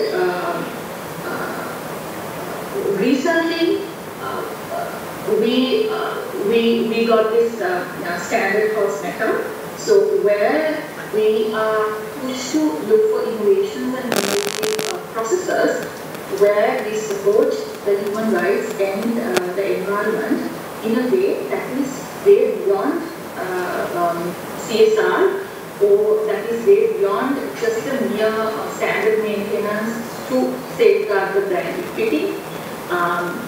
The awareness, I would say, more that you get exposed to what is happening in the global platforms, like through the bodies. As soon as we will start working with global platforms such as science-based startups, I heard, I think Sanjay spoke about this net zero, and we also speak about net zero. But we have this common body that our company and other 50 other companies in Sri Lanka joined with the science-based targets, and they are working progressively towards achieving net zero targets with a strategic framework scientifically guided by this platform, so that it has gone beyond, environmental due diligence has gone beyond just maintaining the environmental safety standards plus planting few trees, something like that. It's gone beyond that. Corporates are going behind finding the true knowledge behind that, climate emergencies, what is the true impact of it, to a level that they would read the assessment of IPCC and then they would summarize it and share it with the company. That's what we did, and we observed that some of our fellow companies also did that. It has come to that level, and that kind of evolution in this sector towards the responsibilities that we have towards environmental and human rights due diligence is certainly a positive fight that is going on at the moment. Sure, sure. Thank you, Shamodi. So we've understood what the trends around human rights, due diligence, and environment are. We've also understood what businesses are doing to cope with the trends. Now let's move to the juicy part, the investment perspective, and I'll look at Chandru for that. Chandru, how do investors identify companies that are performing well on ESG indicators? How do you, maybe what is the veracity of disclosures? Thank you for asking that question, Neha. But before I answer this question, I just want to know how many people want to save the earth. I'm one of them, of course. Yeah, I'm sure that everybody wants to save the earth. But the question is, does the earth want to be saved? Earth has existed before, right? Before humans actually came in. And earth will exist after humans also. In fact, they say that if the humans are not there, earth will flourish. Now, the point is, why do we need to save the earth? We need to save that. It's because for us, it's a risk for us, for human beings. It's nothing charity. There's no charity in that. So similarly, when investors are looking at ESG, there's no charity. It's not charity. It's not CSR. It's not impact or anything like that. It poses a real risk to actually, investments. And that's one of the reasons that investors are actually looking at all these factors of environmental, social, and governance. And going beyond this, even climate change, which is a much bigger topic, but all these things matter to investors because it really hurts the investments. And when you're actually talking about, what is it that, investors look for? I think most of the time, investors are concerned about risks. How is it actually posing this risk to my investment? And these are most often they're categorized as non-financial disclosures, which probably is a misnomer. Though they are non-financial factors, they are not actually, non-financial in nature. They affect the top line and the bottom line. The only difference is to draw a line exactly as to, how this is actually affecting the top line and bottom line. I think that's the only difference. But otherwise, I think, at the heart of ESG assessments, see, there have been many examples of companies actually stock price going down because of these issues. So I think, we've spoken about, many of the incidents. In India, you could actually reel out a lot of incidents, which have led either on the E side, on the S side, or G side, where the stock prices have got affected. And what happens is bad news travels much faster. So people actually react much faster to bad news. And that's the risk which investors are actually, mostly concerned about. The good news takes a lot of time. Vidya spoke about, what Aditya Birla has been doing and everything. And I'm sure that, she'll, you'll be testimony to the fact that hum karte rahe, like kuch ho nahi raha hai. So what is it that the upward thing actually march takes a lot of time. But the downward swing is much faster. It takes actually probably minutes, days for a stock price to actually come down. All of you have been speaking about human rights. And, I would say on the other side of human rights is responsibility. So that's the mirror image of actually rights. And we've seen actually companies which have been not so much worried about that. When it's like a hockey stick. So it just keeps happening. People think kuch nahi ho raha hai. But then, you will either have a, fast downward trajectory. And that does actually affect companies. Now, I would say that when investors are looking at, they look at something called as materiality. So it's nothing but saying that, okay, we are sitting in this Taj President. For this hotel, what is material? What is the material factors, ESG factors which are material? So what is probably, material for this place, Taj, would be very different for maybe a BP, Castrol, or a TCS, or, within Aditya Birla itself, though it's a conglomerate, the textiles division will have different materiality, and the other divisions, maybe the financial services has got different materiality. So for a place like this, I would say that if they don't have water, they can't run. So that's a risk factor, which we would be actually looking at as investors. Similarly, this is a service industry. If the people are not treated well, they're going to have a risk of actually to the direct hit to the top line and bottom line. Governance. Governance also plays a very, very important role. And this actually manifests in different ways. It could be actually right from how is your board, how is your board structured, and there are things like something called as sorry. Maybe the audio didn't like overboarding.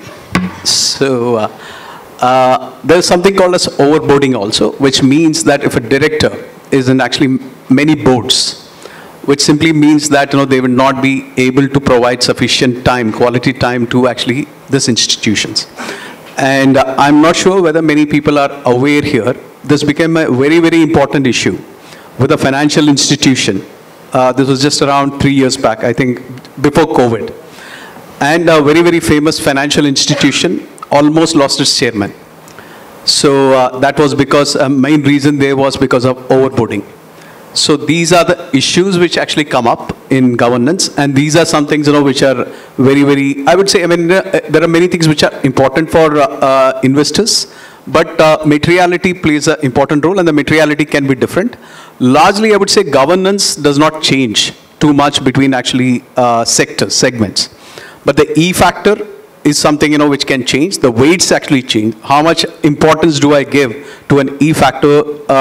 For example, water is a very, very critical element for a hotel. But for a service industry, it may not. For textile industry, it's very, very important because textile is something which actually absorbs, and a lot of water is required to convert whether from waste or from pure yarns into actually textiles. So these are the things which actually becomes very important. But I would also like to say, so materiality is one from the ESG side. Then you have something which has come up in the recent past since 2017, which is the TCFD framework. So TCFD is the full form is the Task Force on Climate-Related Financial Disclosures, which is led by Michael Bloomberg, and they submitted the report in 2017. Today, TCFD is actually forming a very, very core element of many regulations which are coming out. So there is something called TNFD which is coming out, Task Force on Nature-Related Financial Disclosures. The central banks of the world, they are actually all been now roped into something called as NGFS, or the Network on the Greening of the Financial System.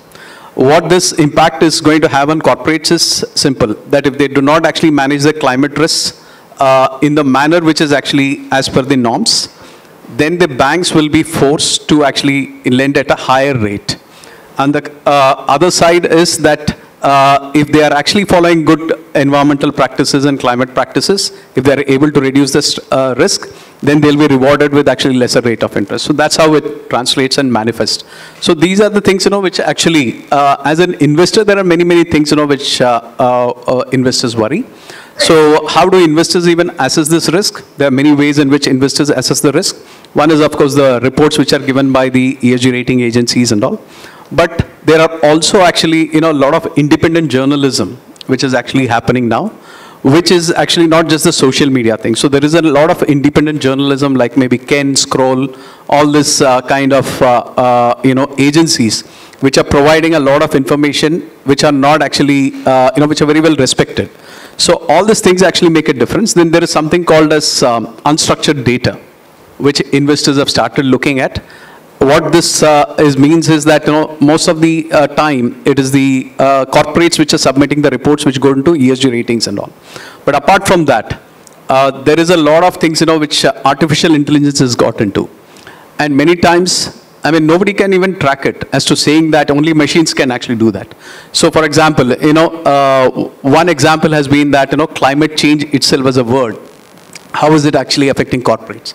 So machine language and big data gets into that, and artificial intelligence also gets into it. And then there is a scanning which actually happens of all annual reports and speeches given by CXOs across all time zones. So there is a comparison as to how many times climate change has actually come up in the annual reports, which shows that whether they are really worried or not. So it could be many different things. For example, Black Lives Matter. It was actually very, very high during just before the elections in the US, but now it is actually plunged. So nobody talks about Black Lives Matter. It has been replaced by other things. So these things are something, which artificial intelligence and, machine language, they track. These are also now available to investors and investment managers. These are also actually something, which a lot of investors use. So there are many, many other things. I mean, people do the traditional channel checks and other things. One other thing which I wanted to just dwell upon is the supply chain element, which is actually important because of scope 3 emissions and everything. It does pose challenges. Not to say it doesn't pose challenges, but there are also ways to get around that, including, making who is the 80-20 rule in the supply chain. And actually, doing surprise checks on actually what the suppliers are doing and everything. So those are the kind of things, which are actually important, because otherwise, like what we saw in Bangladesh, which hit then actually, large companies, which are in the textile industry and everything, which are the brands whose stock prices plunged. So that is something, that's how it manifests. Again, on actually, one other thing, investors are very much worried about is policy changes. We have seen that happening in automobile industry, the way it has manifested. So there are the first order, second order, and third order effects. So policy changes actually affect industries a lot. Another thing is plastics. So single-use plastics is banned. So that industry has actually then, taken a big hit. But it also gives opportunities. So other thing investors look at is, are companies also looking at opportunities? So textiles, are you looking at sustainable textiles? Automobiles, how is it actually transitioning into, electric vehicles or, hydrogen vehicles and those kind of things? So there are many, many aspects, but as Namit said, we can keep on talking. I don't want to actually keep doing that. Thank you. Some very good points. I think Marcus had his hand raised. Is there something you'd like to come in with, Marcus? Yeah, thanks a lot. It's really important to try to bring together these different points that were made in the debate. And I would very much like to stress that what we see with companies at the moment is that, of course, the laws that are coming in place or are in place are making them move forward. They allocate resources here and there. It's on the board agenda and so on. But what really makes them move is actually on two other points. One is reputation, which was addressed. Media take a lot more attention on things happening in factories, things going wrong in factories, and that's something that really scares boards, because they're not used to public exposure. They don't know how to work with a journalist knocking on the door and say, would you please comment on this or that, what is happening or going wrong in your supply chain. So that really makes them nervous, and it really makes them move forward. And the other factor is that finance starts playing an enormous role.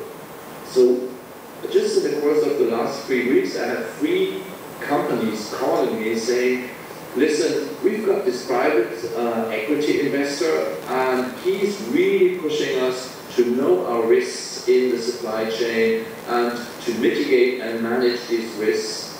I had one call of a company saying, listen, we want to, expand next year. We talked to the bank, and the bank said, well, get your ESG score straight, because that will decide on whether you know how much your loan is going to cost.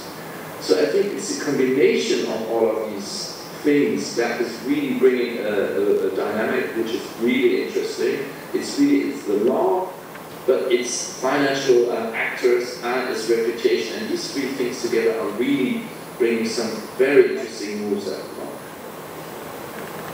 Thank you, Marcus, for that point. Very important point you mentioned.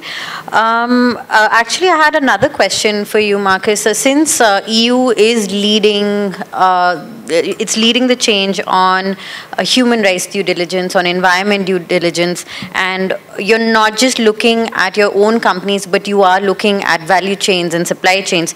So, is there an attempt to incorporate what the manufacturing hubs are doing, or rather what are the challenges in the implementation of these laws at the manufacturing, or rather the end of the value chain would look like? Because sometimes it also could seem like the pressure to clean the to clean a supply chain is on the manufacturer. So what are some, are you looking at, for instance, buyer responsibility, brand's responsibility? If you could please throw light on that. Yes, that is a major challenge for companies, is two things. The first thing is transparency. They very often don't even know their supply chains. That varies from industry to industry, but very often they buy through agents or importers, so they only know those, and they don't even know where the manufacturing is taking place. So now there's pressure on them saying you need to know at least your first tier manufacturing unit. So the first tier is not the person sitting in Rotterdam or Hamburg, that's important, but the first tier is the last assembly, the production of the good. And then you would need to know more about the supply chain beyond that, depending on the kind of goods you're dealing with, whether they're specifically risk exposed or not. So transparency is an issue, and a lot of people are working on that. As was mentioned, data are very poor. There's not a lot of technology yet. It's very much in development. A lot of things are happening, but it's not very mature yet. So data transparency is one thing that companies are working with and are struggling with. And the second thing is the question of who is actually responsible. And what I see at the moment is that this responsibility very often is dumped on suppliers, saying you need to comply with local laws or with international standards so that we can buy things. So there's a lot of pressure exerted on suppliers at the moment. And what I also see is that companies that are a bit more further down the road, especially in the garment sector, are restructuring their supplier portfolios. So they are changing the way they do business. They go for more long-term contracts. They go for less suppliers with more volume, instead of just buying, let's say, individual productions. Also, they say, okay, we're going to buy production from you for a certain value over a year or 2 years or even 3 years, to make it, to give an economic incentive to suppliers to adjust working conditions. So what I think suppliers should be doing is, suppliers will need to also talk to their customers and say, okay, what is it you expect me to do? What does that mean for the economic part of our relationship? And also come back with demand, saying, okay, this means if you want me to fulfill these standards, you need to give me different kinds of contracts. And also, beyond that, I think it's very legitimate to say, okay, help me with trainings.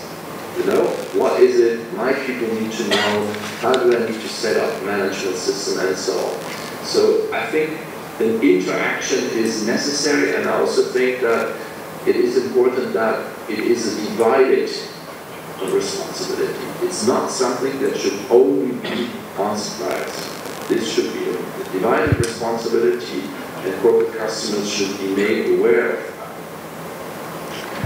Thank you, Marcus. You've given us a very important tweet today, that it should be a divided responsibility and not just that of the suppliers. And maybe Vidya, if you could come in here, what do you think in terms of the legislations coming from North? How do you see South preparing for it? Hello. See, a lot of these legislations or requirements, even international standards, most of them come from the North, or we could say Western countries. Within our conglomerate also there is a divide, in the sense that we have some businesses which are very Western country oriented businesses who have some of their units in India. One business doesn't have anything in India, but mostly in Europe, Asia, and a few in the Middle East. But if we look at their processes, their systems, the technologies they use, they are way ahead. And if in the conglomerate, if we see some of the businesses which are South Asia specific, or rather who have units here, they need a lot of upgradation to be done. So if we speak about issues here, the largest manufacturing and people or skill hub is in South Asia. And most of these demands come from what we say global north.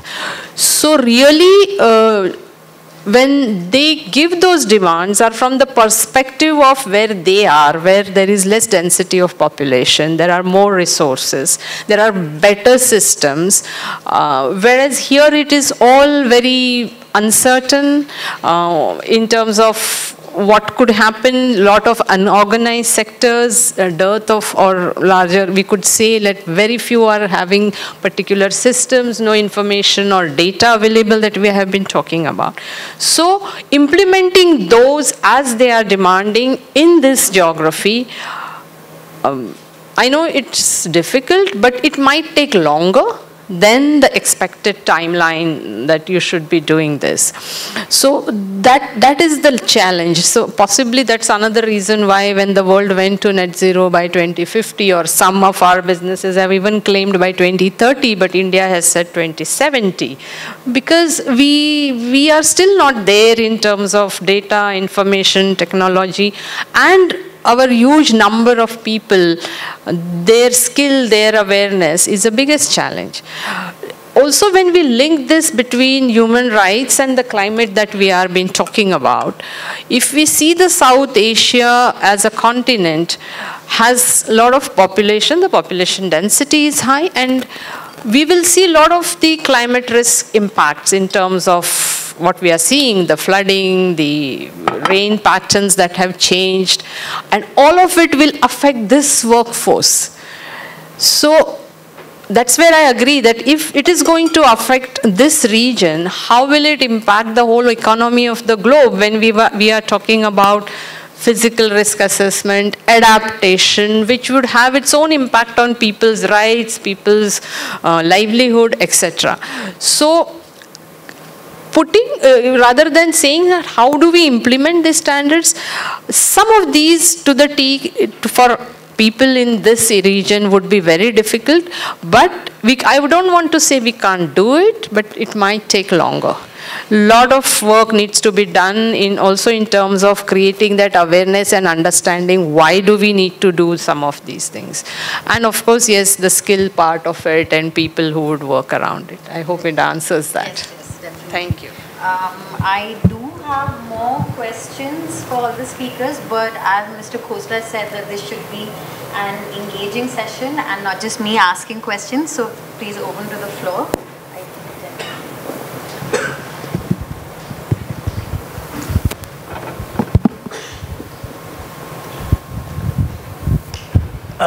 My name is Vishwas Tendulkar. I am in this space for last 10 years, sustainability CSR.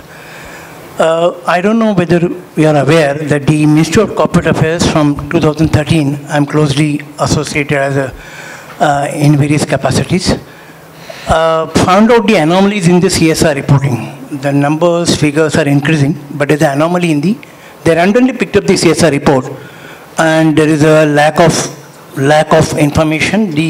The information which is given and which is actual is a report itself is I would call is a not proper. So they penalize the companies. I will not name the company, they penalize.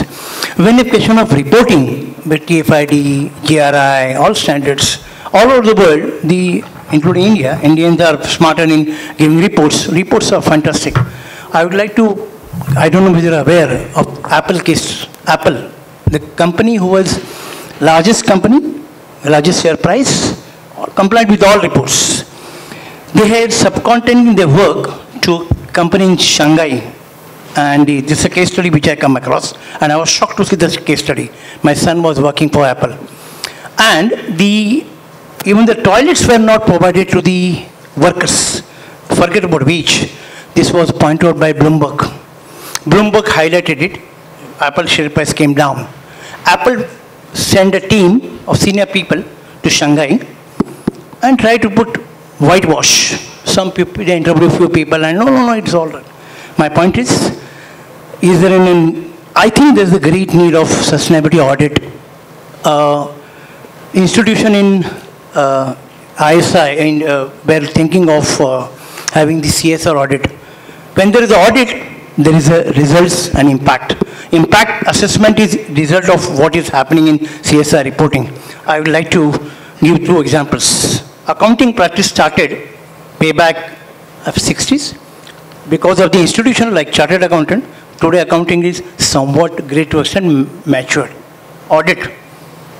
ISO audit and all, there is an audit. If there is no audit, there is no vigilance, there is no third party. I think a report, everybody gives a nice report. Balance sheets are great, profits are not great, but when you go into the audit, looks at it, then there's the anomalies are found out. Still there are cases like Satyam. I'm not going to that. I have a question. Is there a need globally for sustainability audit? Reporting by self, everybody gives great report. I was shocked to see the Apple case. And this is there on the. This was not in the limelight, but it has happened. If it can happen to happen, it can happen to levers. I don't want to go into that. Is there a need for sustainability audit?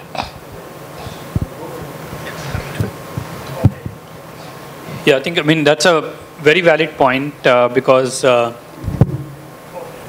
there is a big gap between what companies claim they do and what actually happens in reality.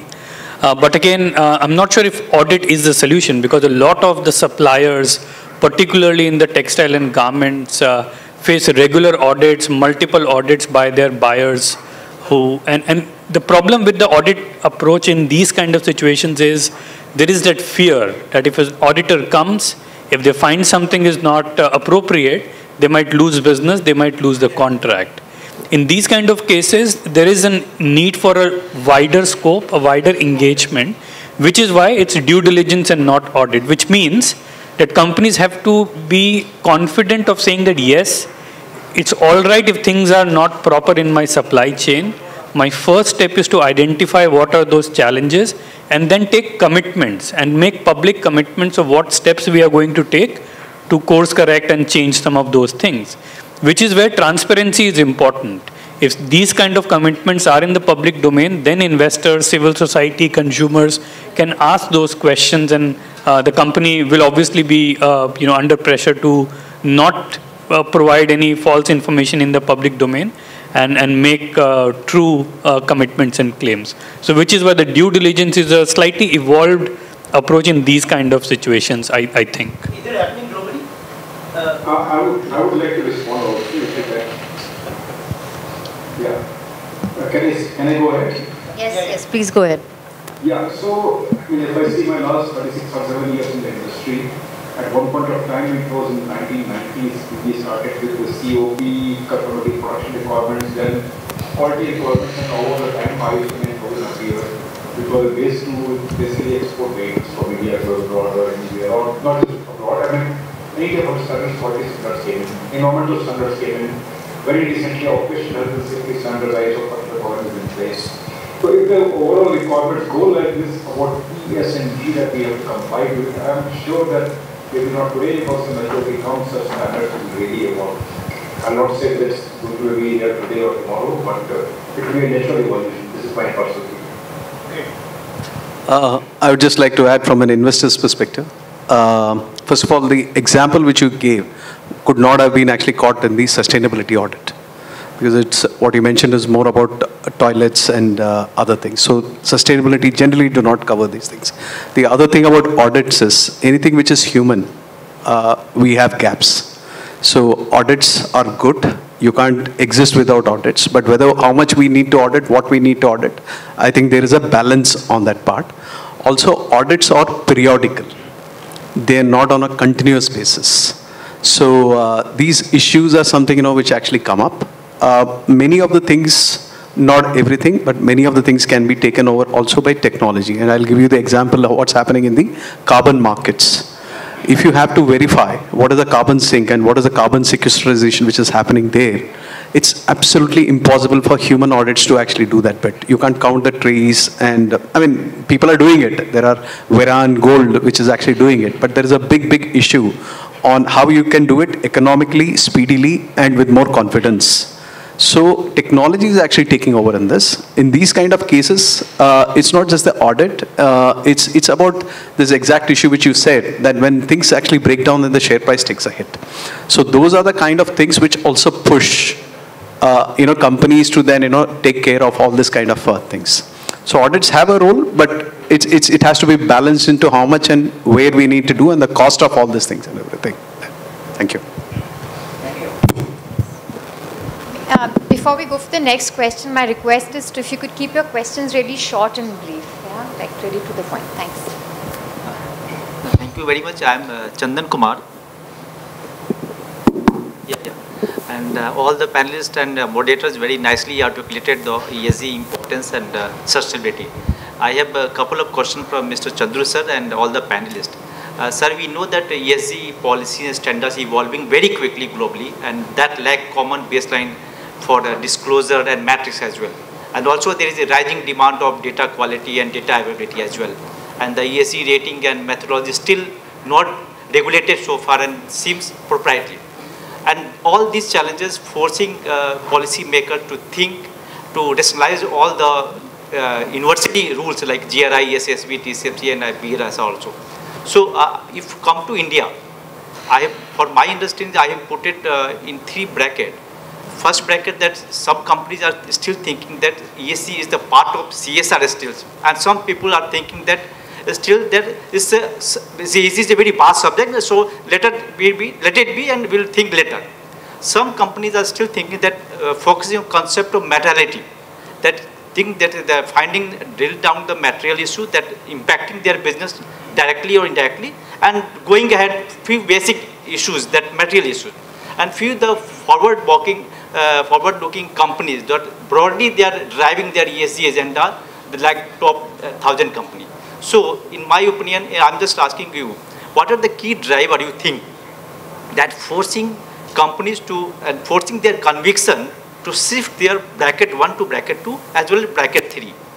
And second question, that since government of Asia is also planning to announce sustainable finance regulation, and you are the part of the technical advisory committee, so give us insight that what the policies, when the coming, and what the policy is going to game changer as enabler for the companies that are thinking to embracing ESG in strategy.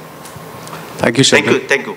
Yeah. See, to answer this thing, in probably in one sentence, what matters to actually companies is the stock price and the investment side. So both the things are very, very big drivers. And where this is coming from, I'll tell you, is this actually originally started with sovereign wealth funds and pension funds. And why into their countries, which then increases their pension liabilities. And a lot of other things actually start happening after that. So this has been one of the very, very large issues which actually has been pushing pension funds and sovereign wealth funds into doing this. And this we are seeing, we've been seeing this, how human migration leads to conflicts. Then, more risk to companies, more risk to investments, more risk to actually cities, countries, and GDP growth going down and everything. So these are the things which have a very connecting effect. So that's a big pressure which has been there, with corporates and everything. And how is this translating into actually private companies? Is because, any listed company will not have this supply chain only in the listed space. So they are in the unlisted space, largely in the unlisted space. So that's how it is translating. The other things I think, which have been drivers have been, even though you mentioned about the ESG ratings not being consistent and everything, which has been an issue. But I think, it has also been a big driver, because for investors, if you are getting information, that's your decision making actually starts from there. So what the ESG ratings have been doing so far is in some way or other, in some kind of structure, they've been providing a lot of information to investors. And investors use this information then to actually take decisions and, delve deeper into it. They go deeper into it. It's not that, not all investors would just stop at the rating reports or anything. They go deeper into it and then start asking questions of companies. This then actually starts, a lot of introspections and other things. And I'll give you one example of how companies have changed. I can tell you the name of Tata Power. Okay. Tata Power actually had a big shock way back in, I think, 2016 or 17, when one of the largest sovereign wealth funds actually took a decision to reduce the carbon footprint of their portfolio. And this was one of the stock which was actually hit when they divested. Across the world, they divested in many of the companies. But then, for a company like that, which is not aware that fossil fuel is something, which is affecting their investors, they woke up. And today, look at the way Tata Power has changed. It's been moving more and more towards renewable power, and their stock prices has been actually moving up. So this is a big influence. Forget about Tata Power. Look at the big energy giants, or companies like Reliance, which have been pivoting away from fossil fuel to actually do into renewable energy. Forget companies. Look at countries.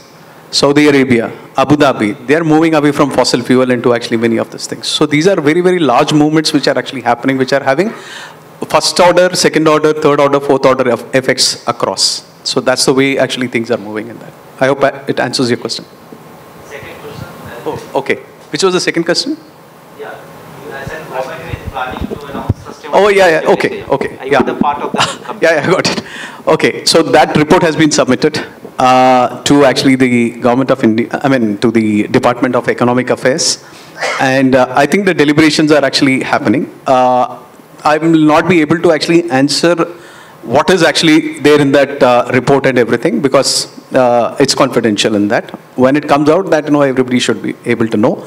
But largely, I would say that it's more about actually sustainability and how sustainability can be promoted, and also actually taking care of things on transition and everything. And Vidya did mention about India being announcing net zero to 2070. So every country will also have to actually look at that, how they are managing the transition. Because without energy, there will be anarchy. So how do you balance out both the things is very, very important for every country, as to see that energy security becomes very important. Everything actually, I would say that, very succinctly, if I have to put it, a lot of this ESG, climate change, sustainability, everything revolves around only two things, energy and emissions. So this is where actually it will largely actually come around to that. And energy is, and climate change, SDG 13, is the one which actually would probably affect most of the other sustainability, whether it's human rights, human migration, or many of the other things, water, climate, everything actually gets affected from education, poverty, health, everything actually revolves around that.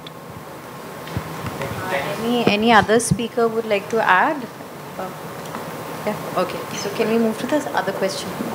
Hi, I actually wanted to ask Mr. Chandru that, so since corporates and larger companies have been doing sustainability for a long time now, and some started recently, but it's still clear for them, there is a framework and they are able to use some standards, or there has been some examples or case studies for them.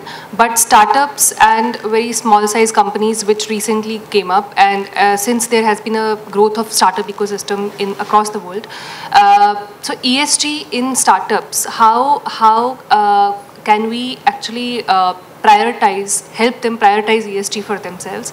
G is still good because compliances are the basics and they have to comply. But when it comes to E&S, there is still some uncertainty and they are not able to prioritize that. So how to ensure that that happens? Again, it's investors who make that difference in whether any kind of company, startups. So private equities and venture capital firms are very much concerned about ESG because their GPs in turn, they are very much actually concerned about that. So it is actually having that kind of a cascading effect. Now, only thing I'll say the difference between actually startups or private entities, unlisted companies and the actually listed companies, the load and the demand on listed companies is far, far higher to actually disclose. And there are regulations which are driving it. That's not the case with private companies and everything. So for investors, the data which is available on private companies is very, very less. So, but I would say that the more any company discloses and be more transparent about the strategies and data and everything, I would say that investors like it much better, and they actually give more credence to such companies and everything. It's not the other way around. And investors face this issue of companies not actually being very transparent or actually communicating also. So, companies like Aditya Birla have been doing a splendid job, but there are still many companies which are slightly lower down the level after, you would say in the top 250 or so in the index, which are not extremely open and reluctant to actually, talk about all these things. But one common thread which we see actually about talking to any company, every company claims that they're the best in ESG. So that's the thing, which actually happens. It's also because, a perception issue. It's not that, maybe from their perspective, they think that they're right and everything. But only when there is more information and comparison and everything, which actually happens, then companies start realizing, a way they need to go. So on the startups, I think, it is more, again, investors who are actually kind of influencing startups to be more transparent.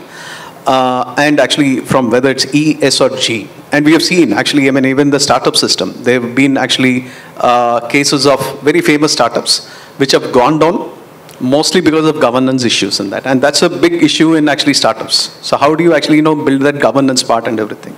So there are examples galore on that part. Namit, want to add? So just wanted to add, so I think sustainability or ESG is not necessarily about, who's driving and who's asking for that information. It's also about the purpose. What is the intent behind that business? And size is not something that will define the purpose. There are so many startup leaders who are designed to address issues of social and climate issues. And they are able to find investors and impact investors to fund that.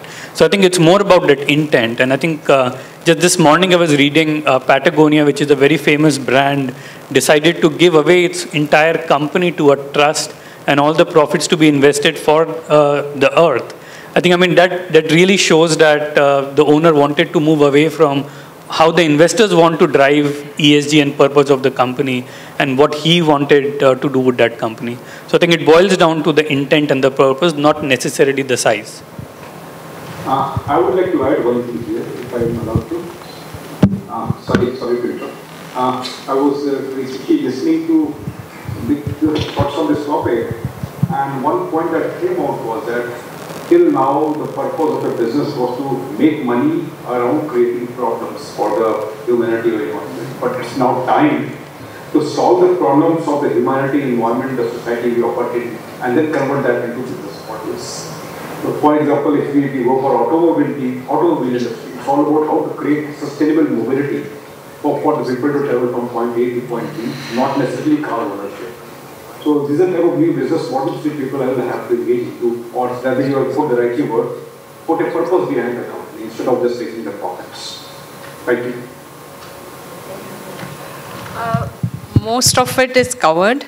I wanted to bring here that we also do work with a lot of startups for innovations. We have a different function in the group which looks at new startups or innovation for products or maybe different technologies, so that the aspects under ES are being minimized if there are some of the risks existing there.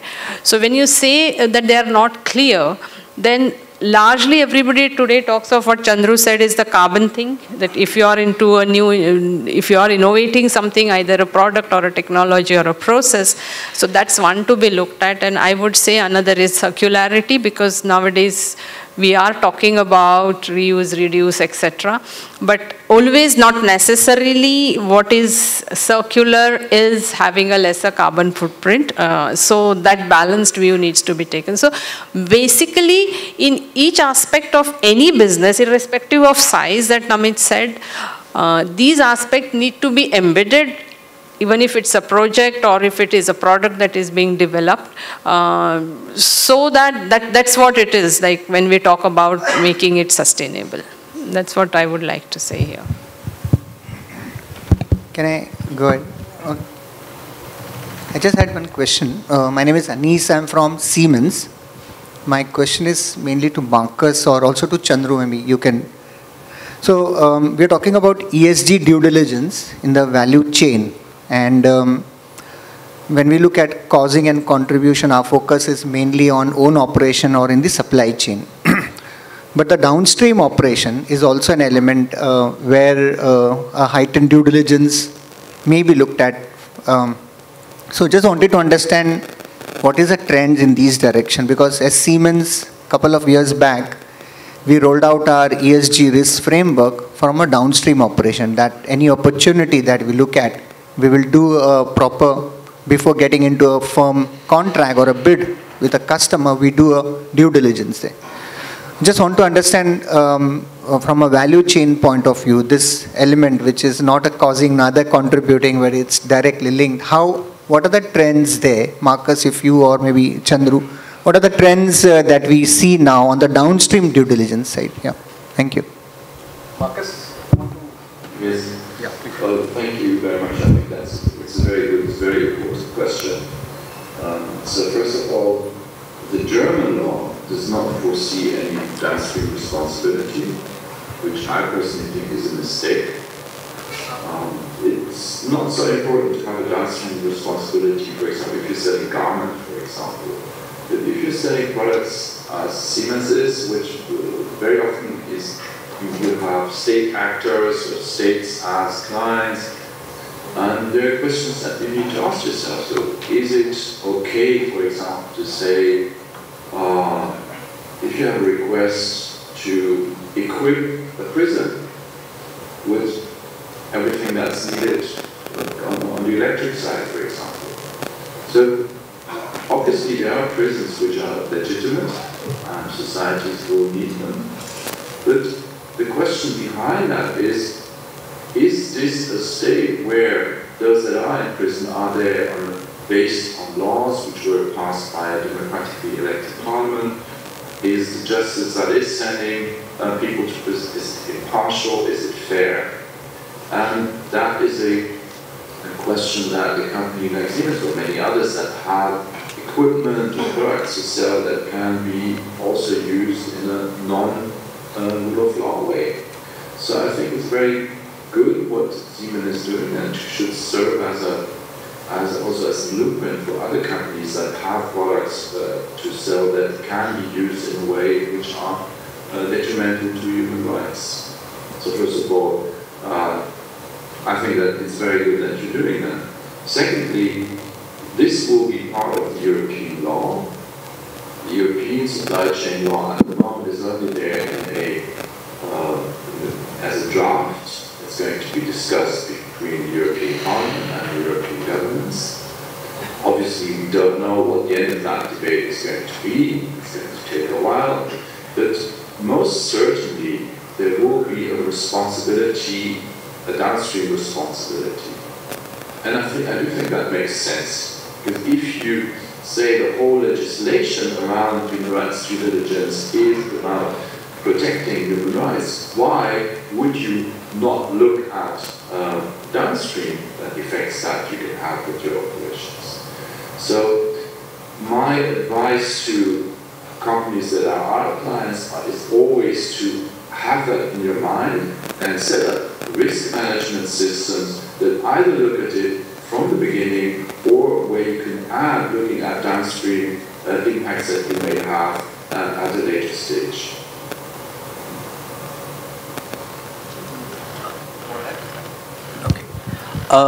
I mean, so one way to look at downstream is something called as double materiality. So that's something, which investors are also looking at and, quite concerned about.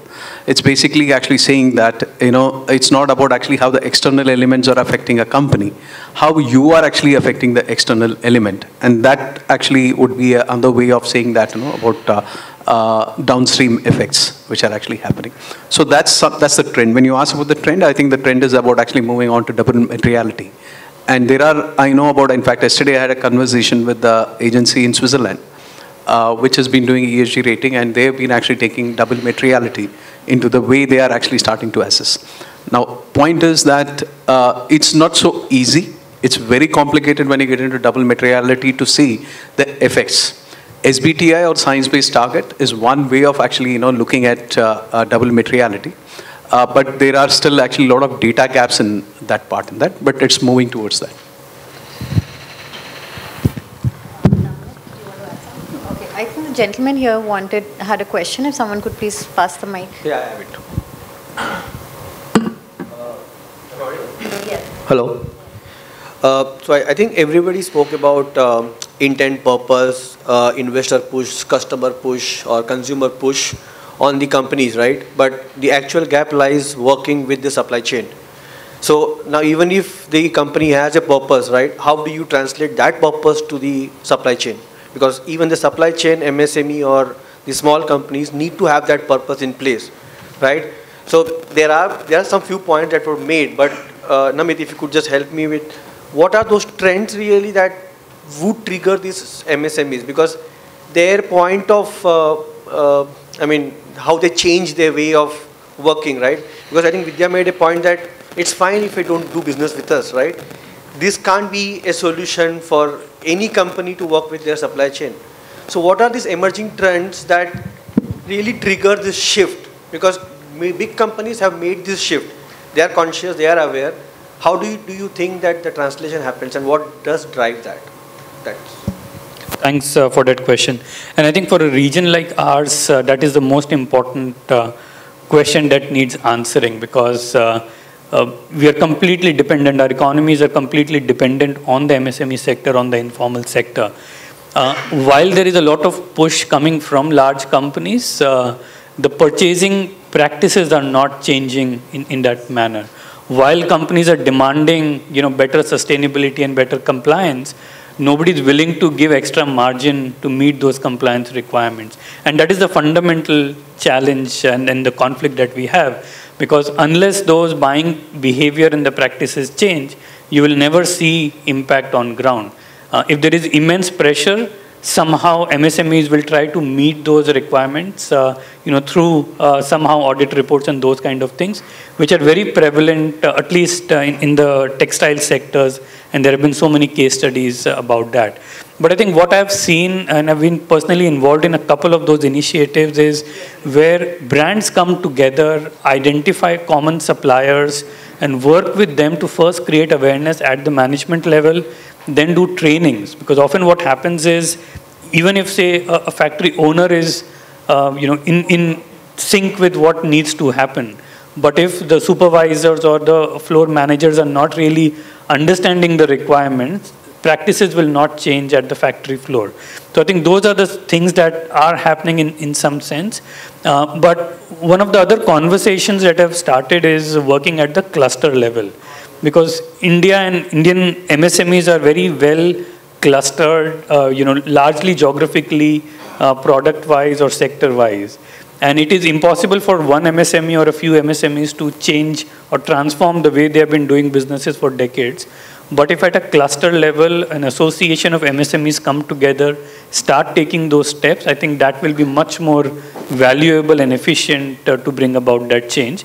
And there are conversations happening. I think there is also a conversation on the government procurement system, where government has the BRSR and the national guidelines on responsible business conduct, and government is a very, very big buyer.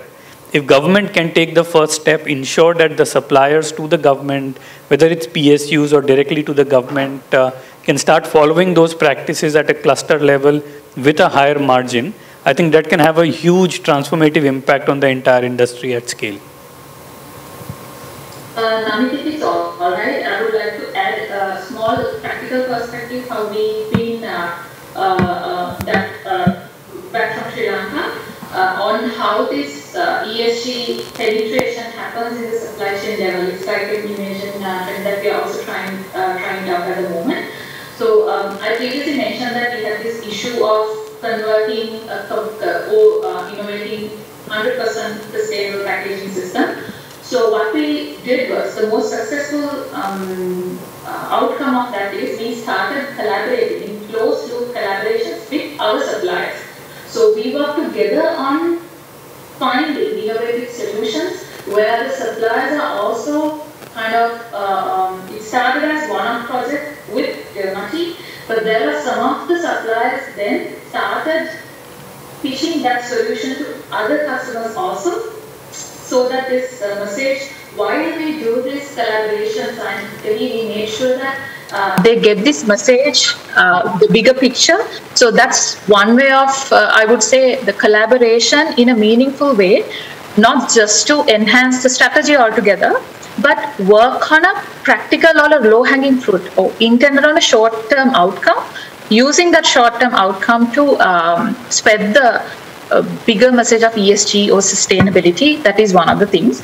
And on the like 70% of our supply chain is local supplies that are tea estates. So we always keep this help desk kind of a thing open in the sustainability matrix, that they can reach out for help if they want to improve their ESG strategy, or if they want to work on their policy, or if they want to get more information about what are the audits that you need to go undertake, because audits are inevitable when you're abiding to new normal, I would say. So as a buyer, I would say like facilitating that hub in a level possible, at least by starting by little bits of workshops, awareness programs, and letting them know that you're there to help, is like a very positive way of handling or letting the supply chain understand how important this concept is. Eventually, what they would, that philosophy will be inculcated within them also, then they start doing it by themselves. So that want to share that practical bit of example. Thanks. Thank you. I just be very quick in adding something. See, it's a common fallacy that supply chain or smaller companies don't want to change. So it's just that they don't know, and it's actually they all think everything costs more money. It doesn't. I think one of the way which I've seen, I've actually worked with some of the smaller companies and everything, is to separate the ones which do not require money, and actually focus on the ones which actually do not. I mean, there are small things which can be done, which can actually have much larger effect. And these things can actually be different for geography to geography, and for company to company, and location to location. So I think the low-hanging fruits there is to actually make people see what is it that they can do much better without money. Also to say that it's not that all smaller companies are not proactive. In fact, I'm aware of quite a few, companies, smaller companies, which have been pushing their buyers to become, more innovative, more sustainable, and everything, because they in turn fear that if they lose that buyer because of all these other things which are happening in the market, then their, livelihoods and their existence actually gets threatened. So both the things are happening. Yeah, I would like to add a bit over here. But, yeah, sorry. Yeah, so just like he said right now that yes, all are not like that, and secondly, we have to see that, we don't put sustainability as a cost. Economics and economy, or economics and environment, they are two sides of the same coin. So if we are suggesting them to go in for renewable energy, is obviously going to reduce their costs also in a big way. They put solar power on their rooftops, the cost is almost 60 paisa compared to 8 rupees for a normal energy coming from the government supplies. If they become a zero waste or a water positive organization, or if we get into circular economy, everything is going to make money for them. So ultimately we could talk to them in the way that they understand better. And I find that many of them are very, very enlightened, and they are doing very good things for the CSR, for the society around them, and they've got a very good license to operate in the communities where they are working with. So my bit. Thank you. You could have one last question, please. So my name is Raj Manik. I work in the area of sustainability. So my question is, CCS, that is carbon capture and sequestration, is a very important path to net zero. So do you see any emergence of technology which is viable? Because at this point we are not seeing anything. Or you feel the offset method will gain predominance over that? What was the question about? CCS? CCS, that carbon capture and sequestration. Oh, okay. Anybody wants to take that on carbon capture and sequestration? Okay. Sanjay, yeah, I can add a bit as a technical person, as an engineer. Yes, it's a very much of a need. For example, if you go into a steel industry, so tomorrow steel industry, they have said that by 2070 in India, they will be carbon neutral. So even if they use 100% of a scrap steel to be remelted and used, still they will have flue gases and other things which have to be equated back. So obviously we need to have innovations done around the topic of carbon capture and storage. It's very much important. We have to also see the circular economy around carbon capture. For example, whatever CO2 getting emitted from the manufacturing plants, how we can capture it, convert it to bottling, and today's date, we are talking about textile industry. you can do the dyeing of the thing instead of water using liquid carbon dioxide. So this is not a futuristic thing. Today's date, there are, I know, many manufacturers in textile who have started using liquid carbon dioxide for the dyeing of the t-shirts and all. So it's very much a possibility, and obviously, yes, it has to become a cost-effective technology, which is it. As of now, it is not. It has to become, if we want to achieve the net zero goals. Over, sir. Okay. Just to actually state one thing which is driving carbon capture, I think, is the cost of the carbon tax, which is actually a big driver of actually, how economically feasible are these technologies. And there are many, many technologies in the way you can capture carbon. You can use it, as Sanjay was saying. So there are actually companies which are putting that to use for manufacturing printing inks. And even in the industry of carbon black and everything, it is actually coming in. But even in the oil and gas industry, I know that, we're pretty sure how carbon capture is working, and how it is actually, again, reused for actually producing more oil and everything. So there is a lot of the circularity and also actually capturing and then storing of that. Now, I think the biggest element is not just the storage, it's the, it's not the capture, but it's the storage, which is actually adding on to a lot of cost and everything. But I think the big driver would be the carbon tax part. I think Gopal? I have a very short question. Yeah, maybe in the networking you could meet with the speakers and ask them your questions. We'll have to move towards closing, but before that I'll request the panelists just give their concluding remarks, maybe just 1 minute each on look at the next decade, and maybe for Namit, for you, what will be the upcoming laws in the next decade, and how is this due diligence trend going to move forward? And from businesses, Aditya, from Sharmanudi and from Vidya, what should businesses do? What are the challenges? And from Chandru, investment. Next 7 years, how do you see the investment trends moving? Yeah, that's a tough thing to summarize the next decade in 1 minute.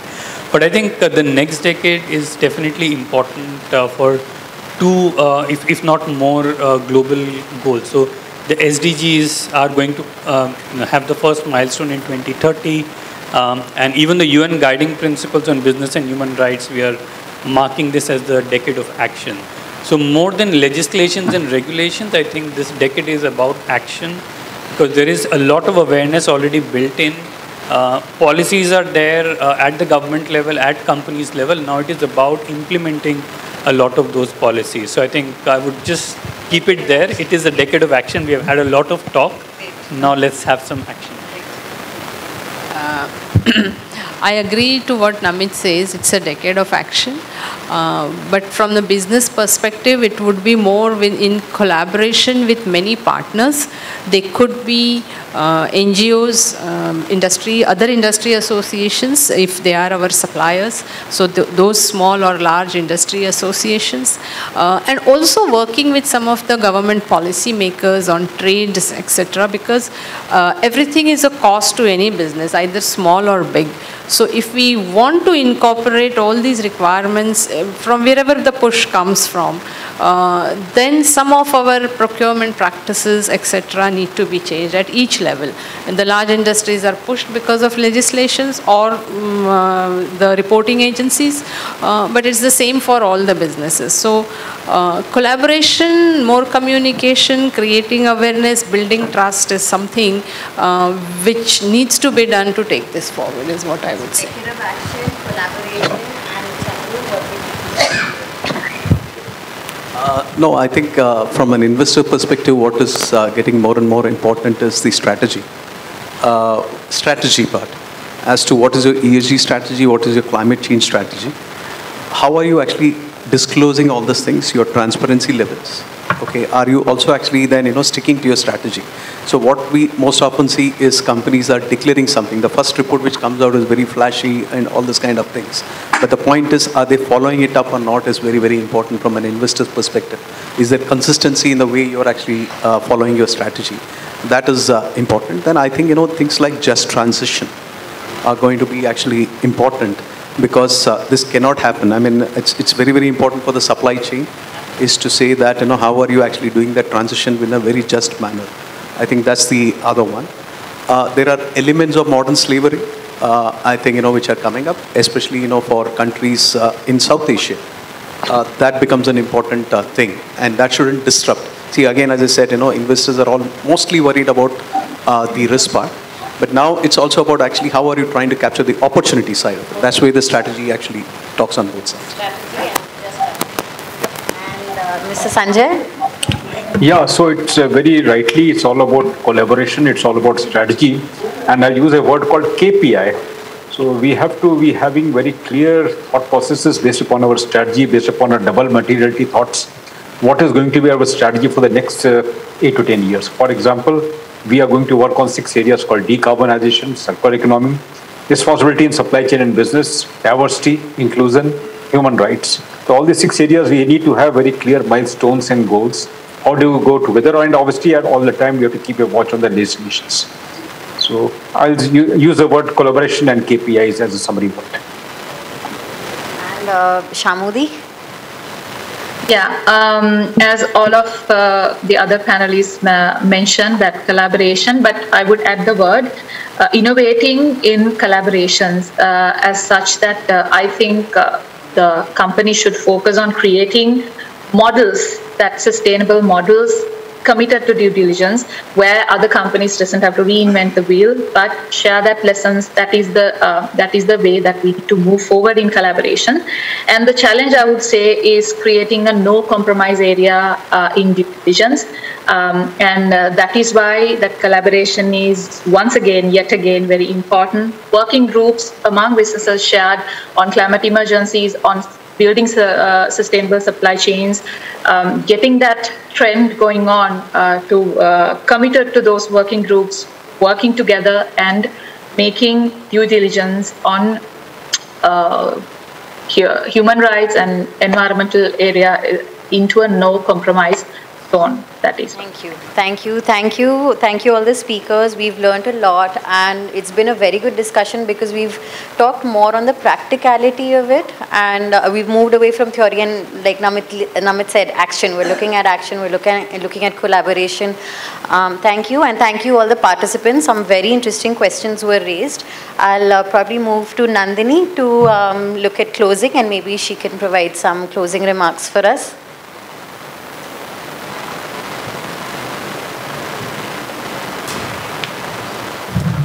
Thanks a lot, Neha. I think a big round of applause for all the panelists. I think the conversation today was littered with words of wisdom. It had fantastic insights for all of us to, carry back and sort of contemplate and really think hard where we are headed and in what direction. I think maybe some snippets or some things that sort of stood out for me in this conversation were really, things like, we were talking about action, collaboration. I mean, these are all, music to the ears, because I think at CRB our endeavor really, and why we've sort of, come here together and brought you all together, is to work on this topic, is to collaborate, is to sort of work with businesses, understand better what is material to businesses and how we can address a lot of these issues that were discussed today. I mean, I think, if I were to probably summarize this, it is very clear that the reality is, the writing on the wall is that business and human rights is pertinent, is salient. What perhaps needs to be looked at is, or what businesses today are grappling with, is the how part. How do you go about with the implementation aspects? So I think here is where we see this, this whole collaboration Center for Responsible Business is trying to create this network of businesses where we will try and address issues such as, capacity building, equipping businesses with the right sort of information.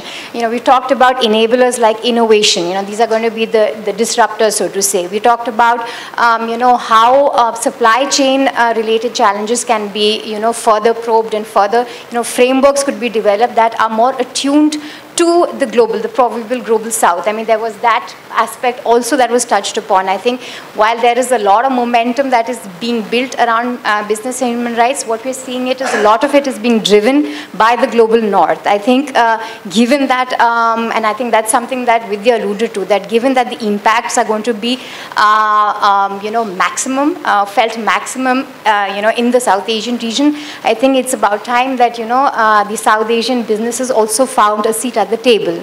So I think the idea is then to sort of see, use our collective wisdom and see how we can then set the agenda and, sort of go forward on this. So I think what I'm saying really is that we seek your support going forward, and this is, I promise you, one of the series of discussions that we like to have. And of course, it's not just going to be a discussion, there'll be a lot of action, Namit, we promise you that. And with that, thank you so much. Thank you, Bombay Chambers, for co-hosting this with us, and of course, Friedrich Naumann Foundation, who've been sort of championing this agenda for long. And and I'll hand it over now to Ahina for the vote of thanks. Thanks.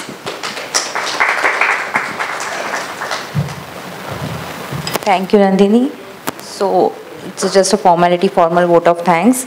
So I would like to thank Mr. Vinod Juneja, Mr. Rijit Sen Gupta, Mr. Sandeep Khosla, and all panel members and all our distinguished guests who have taken their time out today and attended the panel discussion. Our special thanks to CRB FNF for working with Bombay Chamber for this event, and we look forward to continuous working with you. Once again, thank you, one of you, for coming today here, and please join us for the high tea. Right. And also please look out for this logo, the Twitter account and the LinkedIn account. Please connect with us on these platforms, and we intend to go on with our discussion on this. So yeah. Yes, thank you so much. Thank you.